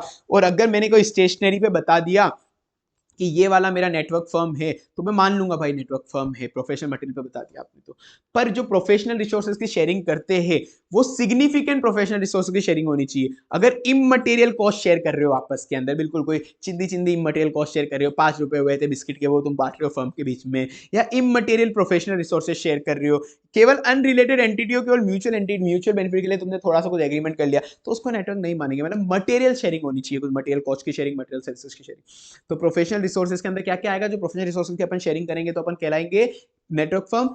दोनों का कॉपरेशन होना चाहिए, professional significant professional resources, common system to exchange information, like एक कंप्यूटर सिस्टम मान लो, पार्टनर और स्टाफ हमारे कॉमन है हमारी फर्म के, टेक्नीशियन डिपार्टमेंट हमारी फर्म के सेम है, ऑडिट की मेथोडोलॉजी, ऑडिट मैनुअल हमारी फर्म्स की सेम है, हमारा ट्रेनिंग कोर्सेज भी हमारी फर्म का सेम है। अब मैं कैसे कैसे नेटवर्क बना सकता हूँ, मैं नेटवर्क किसी भी जो जो तुमने आज तक पढ़ा, कंपनी पढ़ी, एलएलपी पढ़ी, प्रोप्राइटर पढ़ा, कुछ भी ऐसा जो भी पढ़ा, म्यूचुअल एंटिटी, सब किसी में बना सकते हो। Mutual entity, partnership, LLP, company, other entity में प्रोप्राइटरशिप, इनमें कैसे भी नेटवर्क का कोई सा भी फॉर्म बना सकता हूँ। पर पार्टनरशिप में बस ध्यान रखना कि 20 से ज़्यादा नहीं होने चाहिए पार्टनर, और एक फर्म एक ही नेटवर्क ज्वाइन कर सकती है, एक फर्म एक ही नेटवर्क ज्वाइन करती है, और कॉमन पार्टनर है तो कॉमन पार्टनर की एक ही ज्वाइन करेगी, मतलब एक ये भी A B C B C D दोनों के अंदर बी कॉमन है तो वो केवल एक ही, दोनों मिलकर एक ही नेटवर्क ज्वाइन कर सकते हैं। ये नहीं कि एक फर्म दूसरा नेटवर्क ज्वाइन करे, दूसरा फर्म दूसरा नेटवर्क ज्वाइन करे।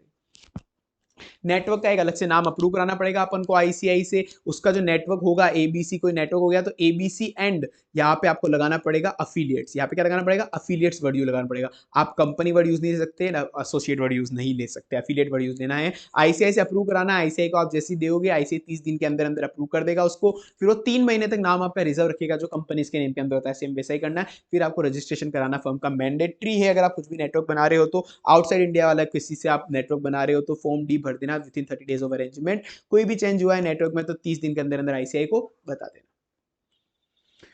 काउंसिल की क्या गाइडलाइंस है एडवर्टाइजमेंट के लिए? भाई एक राइटअप है, राइटअप के लिए आप कंप्लाई कर सकते हो, आप एडवर्टाइजमेंट कर सकते हो ओनली राइटअप के थ्रू, बिल्कुल नॉर्मल है, राइटअप के थ्रू आप कोई भी किसी भी तरह का एडवर्टाइजमेंट कर सकते हो, पर आपको अपनी एक डिग्निटी मेंटेन करनी पड़ेगी। राइटअप मतलब एक नॉर्मल राइटअप लिख दिया आपने कि अब इसके तरह पैम्पलेट टाइप में कुछ भी लिख दिया, चाहे ऑनलाइन भी करो आप, पर आपको केवल राइटअप में क्या क्या लिखना है, writing of a particular according to information, क्या गाइडलाइन जो आईसीआई ने दे रखी है वो फॉलो करनी है, कौन कौन सी सर्विस आप वो बंदा मेंटेन करता है, वो इशू सर्कुलेट पब्लिश कर सकते हैं, प्रिंट कर सकते हैं, पब्लिक मीडिया सोशल मीडिया पे भी कर सकते है, वो पुश और पुल बोर्ड दोनों से कर सकता है वो राइटअप से एडवर्टाइजमेंट। पर क्या क्या कंडीशन देनी पड़ेगी, ऑनेस्ट ट्रूथफुल होना चाहिए, कोई भी एग्जीक्यूटेड क्लेम नहीं बताया, दूसरों से अपने आप को सुपीरियर नहीं बताया, कोई भी गलत इन्फॉर्मेशन वगैरह नहीं दे, कोई भी डिसरेप्यूट नहीं करे आईसीआई को। पर एक मेरे को मतलब बहुत सारी कंडीशन है, एक बार तुम पढ़ लेना नॉर्मल पोस्ट लेके, मतलब नॉर्मल है कि एक तरह से आईसीआई को बड़ा चढ़ा के एडवर्टाइजमेंट मत करना, बिल्कुल डिसेंट सा एडवर्टाइजमेंट करना, फॉन्ट साइज एक 14 से ज्यादा नहीं होनी चाहिए, मुझे लगता है इसे एमसीक्यू में पूछ सकती है, तो ये रख लेना। ये चीजें आप इन्फॉर्मेशन दे सकते हो, नेम, सीए फर्म का नाम क्या है, एज क्या है, कौन कौन बंदे हैं, हम कौन कौन लैंग्वेज है, हमारा ईमेल क्या है, कौन कौन सर्विस ऑफर करते हैं, ये चीजें करके आप राइटअप से एडवर्टाइजमेंट कर सकते हो। अदर गाइडलाइन क्या है भाई, part online third party platform से बहुत से होते हैं, जैसे एसबीआई बैंक ने एक प्लेटफॉर्म निकाला था बीच के अंदर, क्लियर टैक्स भी निकालता है कि आप हमारी फर्म पे, हमारे वो बोल रहे हैं कि आपको क्लियर टैक्स बोल रहा है कि आप हमारे साथ जुड़ जाओ और आप हमारे हम लोगों से रुपए चार्ज करते हैं इनकम टैक्स रिटर्न चार्ज करने के लिए, तो वो इनकम टैक्स रिटर्न चार्ज हमारे नाम पे फाइल होंगे, पर आप हमारे से रुपए लेके आप फाइल कर देना, तो आप ऐसे कर सकते हो क्या, वो सामने वाला नॉन चार्टेड अकाउंटेंट फर्म है क्लियर टैक्स या एसबीआई, तो आप हाँ कर सकते हो ऐसा, पर जो क्लियर टैक्स वगैरह या एसबीआई की फर्म पे आपको केवल लिखा होना चाहिए वी आर चार्टेड अकाउंटेंट, आपको कहीं पे भी अपनी इन्फॉर्मेशन नहीं देनी कि ये सीए का नाम है, ये सीए का एड्रेस है, ये फर्म का नाम है, वो इन्फॉर्मेशन नहीं देनी, बस केवल आप इतना लिख दो वी आर चार्टेड अकाउंटेंट, ठीक है। और no service other than consultancy, sir consultancy के अलावा कोई भी सर्विस नहीं दी, मतलब आप ऑडिट वगैरह नहीं कर सकते उनकी वेबसाइट से जाके। फोन की डायरेक्टरी होती है, अलग अलग डायरेक्टरी में आप अपना नाम जुड़वा सकते हो, वहां पे जुड़वा सकते हो, स्पेशल रिक्वेस्ट देके भी जुड़वा सकते हो, पेमेंट देके भी जुड़वा सकते हो, पर किस कैटेगरी में, केवल चार्टर्ड अकाउंटेंट कैटेगरी में ही जुड़वा सकते हो, और केवल उस टाउन और सिटी के अंदर जो वो आपकी चलती है फोन डायरेक्टरी उसी के हिसाब से आ सकते हो, और वो अल्फाबेटिकल मैनर के अंदर होनी चाहिए, आपका नाम कोई डिफरेंशियल मैनर से शो नहीं होना चाहिए, जैसे सबका नाम चल रहा है अल्फाबेटिकली वैसा करो, अगर सबका नाम 9 के फॉन्ट में, आपका भी 9 के फॉन्ट में, जॉर्जिया में सबका जॉर्जिया में, वैसे सबके साथ जो है बिल्कुल नॉर्मल आपको रखना है। Should be open to all chartered accountant, वो पर जो डायरेक्टरी होनी चाहिए सारे चार्टर्ड अकाउंटेंट के लिए ओपन होनी चाहिए, ये नहीं कि कुछ कुछ के लिए ये तो फिर प्रमोशन कराने लग जाएगा। एप्लीकेशन बेस्ड जो सर्विस प्रोवाइडर लाइक अर्बन क्लेब वगैरह जो होते हैं, अर्बन क्लेब वगैरह नहीं होते कि आपको हाउसकीपिंग सर्विसेज चाहिए तो हमसे ले लो, वहाँ पे सारे के सारे हाउसकीपर, सारे डॉक्टर वगैरह आप रजिस्टर हो जाते हैं, वैसे कोई भी एक थर्ड पार्टी प्लेटफॉर्म है वहाँ पे आप सारे चार्टर्ड अकाउंट एक साथ रजिस्टर हो सकते हो क्या? नहीं भाई, वो परमिसिबल नहीं है। एडवर्टाइजमेंट इन प्रेस, जैसे प्रेस में एडवर्टाइजमेंट कराना मना है, पर अपन ने ऊपर भी कुछ पढ़ा था कि प्रेस में एडवर्टाइजमेंट कराना अलाउ है, जब अपनी पार्टनरशिप फर्म में कुछ चेंज हुआ है या फिर अपन को कोई पार्टनर चाहिए, प्रोफेशनल रिसोर्स शेयर करना है, बेसिक कुछ एग्जाम्पशन यहाँ पे भी दे रखे हैं अलग से, यहाँ पे है कि अपन यहाँ पे दे सकते हैं, फर्म का नेम भी दे सकते हैं, एड्रेस का नाम भी दे सकते हैं, मतलब फर्म का भी और मेंबर का भी नाम दे सकते हैं, एड्रेस भी दे सकते हैं इन केसेस के अंदर, पर वो प्रोमिनेंटली नहीं दिखना चाहिए, बोल्डर नहीं दिखना चाहिए अदर बाकी चीजों से, बिल्कुल नॉर्मल यार कि तुम्हारा जो नाम है वो बिल्कुल नॉर्मल सा दिखना चाहिए, डिसेंट सा दिखना चाहिए, ठीक है। अब किस किस काम के लिए, मेरे को मेरे लिए स्टाफ हायर करना हो, क्लाइंट के लिए स्टाफ हायर करना हो, या फिर क्लाइंट की कोई एसेट वगैरह बेचनी हो, इन चीजों के लिए मैं न्यूज़पेपर वगैरह के अंदर एडवर्टाइजमेंट दे सकता हूं, पर ये एक्सप्रेशन अवॉइड करना भाई कि a well known firm need any employ, any recruitment for the income tax department और something like this, income tax practice, income tax consultant, वहां पे ये मत देगा, अवॉइड वेल नोन फर्म, ठीक है। वेल नोन फर्म वगैरह मत लगाना, बिल्कुल बता देना कि ये फर्म का नाम है, इसको ये वाला बंदा चाहिए। ठीक है, अब ये लास्ट रिसेंट डिसीजन आ जाए उसके बाद अपन करेंगे सारी इंटरलिंकिंग। रिसेंट डिसीजन है कि सीए को ये काम करना अलाउ है, इक्विटी रिसर्च एडवाइजर बन सकता है, ठीक है, एडवाइजर बन सकता है, पर retail report on equity research issue नहीं कर सकता है। डिजिटल सिग्नेचर की एजेंसी ले सकता है, पर यूटीआई, जीआईसी, एनएसजीएल, एनएसजीएल पेन के लिए होता है, यूटीआई, जीआईसी वगैरह जो होते हैं म्यूचुअल फंड, जीआईसी की एजेंसी नहीं ले सकता है। क्रेडिट कार्ड जिस बैंक का ऑडिटर बन सकता है क्या, जिसका उसका के पास क्रेडिटर है, अगर अप टू 10,000 से ज्यादा उसके ऑडिशन नहीं है उस क्रेडिट कार्ड की, तो ऑडिटर बन सकता है। पर अगर बैंक जिसके अगेंस्ट में, जिसके लिए लोन ले रखा है अगेंस्ट एफडी, उसका ऑडिटर में नहीं बन सकता हूं। मीडिएटर बन सकता हूं, इंटरनल ऑडिटर बन सकता हूं, उस कंपनी का बन सकता हूं जहां का स्टैट्यूटरी ऑडिटर हूं मैं पीएफ का स्टैट्यूटरी ऑडिटर उसी बंदे के पीएफ फंड का, और इंटरनल ऑडिटर में उस कंपनी का बन सकता हूं, अलाउ है। डायरेक्टर को 2 साल का कूलिंग पीरियड रखना है, ठीक है। फाइनेंशियल एडवाइजर में बन सकता हूँ जिससे म्यूचुअल फंड से मुझे कमीशन मिल रहा है, नहीं बन सकता, मैं बता दिया था। किसी भी क्लाइंट के डॉक्यूमेंट से लीन नहीं कर सकता मैं, भाई इंपॉर्टेंट पॉइंट है। कंपनी एक अलाउ करता है पर अपना प्रोफेशनल एथिक्स मना कर देता है। प्रिंट विजन कार्ड पे नहीं छपा सकता, बता रखा है तुमने। Statutory auditor of A bank can not B stock auditor of A bank. अगर मैं किसी भी बैंक का स्टॉक ऑडिटर हूं, तो मैं स्टैट्यूटरी ऑडिटर, तो मैं उसका स्टॉक ऑडिटर नहीं बन सकता। Even for a different branches में नहीं बन सकता। हो गए अपने सारे के सारे क्लोजेस। अब मैं तुमको सारे क्लोज एक बार फटाफट समराइज करा देता हूं। फटाफट टाइम आ गया समराइज करने का, टाइम टू समराइज। अब तुम देखो, अब अपन ने पढ़े थे शेड्यूल 1 पार्ट 3। शेड्यूल 1 पार्ट 3 के अंदर अपन ने पढ़ा था क्लोज 2 क्लोज 3 कि अपन अगर आईसीआई को इन्फॉर्मेशन मांगती है पर अपन नहीं दे रहे हैं, तो क्लोज 2 लगेगा शेड्यूल 1 का पार्ट 3 का क्लोज 2। और यहां पे इंफॉर्मेशन दे तो रहे, शेड्यूल 2 पार्ट 2 के क्लोज 3 के अंदर इंफॉर्मेशन दे तो रहे, पर गलत दे रहे, नोइंग टू बी फॉल्स, ठीक है, आईसीआई को गलत इंफॉर्मेशन दे रहे। और अगर अपन गलत इंफॉर्मेशन दे रहे काम लेते वक्त, तो शेड्यूल 1 क्लोज 3 पार्ट 3 वाला लगेगा। Responding to a tender, advertisement वगैरह, मतलब गलत इंफॉर्मेशन काम लेते वक्त, ठीक है। तो ये 3 क्लोज बहुत सिमिलर टाइप है, तुमको ध्यान रखना है एग्जाम में कोट करते वक्त। अब मैं यहाँ पे do practice sign examination using और name schedule 1 part 1 close on याद करो कि मैं दूसरे को अलाउ कर सकता हूं क्या मेरे नाम पे प्रैक्टिस करने के लिए? नहीं कर सकता, एक्सेप्ट बंदा सीए है प्लस एम्प्लॉय या फिर पार्टनर है, ठीक है। और इसके अंदर शेड्यूल 1 पार्ट 1 क्लोज 12 के अंदर वो बोल रहा है कि आप साइन करने को अलाउ कर सकते हो क्या किसी को अपने आपके हिसाब से साइन और एफएस वगैरह के हिसाब से? नहीं भाई, मैं नहीं कर सकता साइन करने के लिए दूसरे को अलाउ, एक्सेप्ट बंदा सीए प्लस पार्टनर हो। पार्टनर होना चाहिए यहाँ पे एम्प्लॉय भी चलेगा अगर सीए है तो, ठीक है। और इसके अंदर है कि मैं schedule 2 part 2 schedule 2 part 1 close 2, ठीक है, शेड्यूल 2 की बात आ गई वहां पे कि आपने बिना एग्जामिनेशन करे किसी को सर्टिफाई कर दिया रिपोर्ट को, तो बिना एग्जामिनेशन करे, पर कौन को एग्जामिनेशन कर सकता है तो चलेगा? Self employ partner another C in practice, self employ partner another C in practice. तो यहाँ पे ये डिफरेंस होता है भाई, ये चीज ध्यान में रखनी है तुमको। उसके बाद ये सारे क्लोजेस एग्जाम में एक साथ कोट करने हैं भाई, कोई ऐसे कभी भी कुछ भी कर देता है इनके लिए, ठीक है। तो सारे सिमिलर भी है वैसे।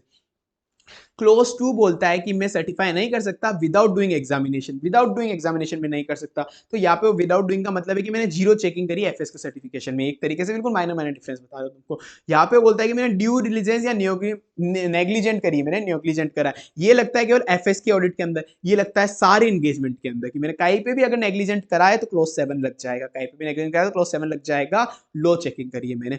क्लोज 8 लगता है मैंने सफिशिएंट इंफॉर्मेशन ली ही नहीं जो ओपिनियन एक्सप्रेस करने के लिए जरूरी थी, ये रिपोर्ट एंड सर्टिफिकेशन लगता है। Issue wrong opinion due to not checking some important fact, ठीक है। अब क्लोज 9 लगता है मैंने कहीं पे एसएस गाइडेंस वगैरह नोट वगैरह फॉलो नहीं करी और मटेरियल डिपार्चर हुआ और तो भी मैंने उनको बताया नहीं, मटेरियल डिपार्चर हुआ और fail to invite attention, auditing के अंदर एसएस वगैरह फॉलो नहीं करे, ठीक है। तो इस बहुत से हद तक सिमिलर है, कुछ कुछ डिफरेंस है मैंने आपको बता दिए, बाकी सब एक साथ कोट करके आना, कोई दिक्कत नहीं है। ये भी एक साथ लगता है, क्लोज 5 और क्लोज 6 एक साथ अपने पढ़ा था। वहां पे मटेरियल फैक्ट नहीं था, वहां पे मटेरियल मिस स्टेटमेंट था, फाइनेंशियल स्टेटमेंट में मटेरियल फैक्ट डिस्क्लोज नहीं करा था, वहां पे मटेरियल मिस स्टेटमेंट था। इसका एग्जांपल पीएफ फंड से अपन ने लोन दे रखा था किसी को, इसका एग्जांपल शेड्यूल 3 की डेप्रिसिएशन रेट अपन ने नहीं लगाई थी, शेड्यूल 3 होना चाहिए, शेड्यूल 2 होना चाहिए, ठीक है।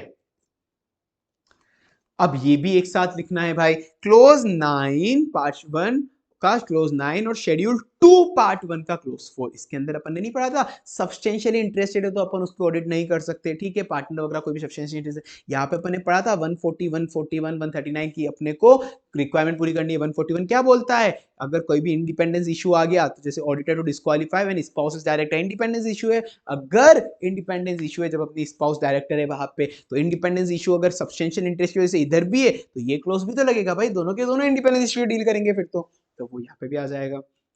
कॉन्फिडेंशियलिटी, ये वाला जो क्लोज था शेड्यूल 2 पार्ट 1 क्लोज 1, ये था पब्लिक इन प्रैक्टिस के लिए, पर जो शेड्यूल 2 पार्ट 2 क्लोज 4 है वो है एम्प्लॉयमेंट का कॉन्फिडेंशियलिटी के लिए।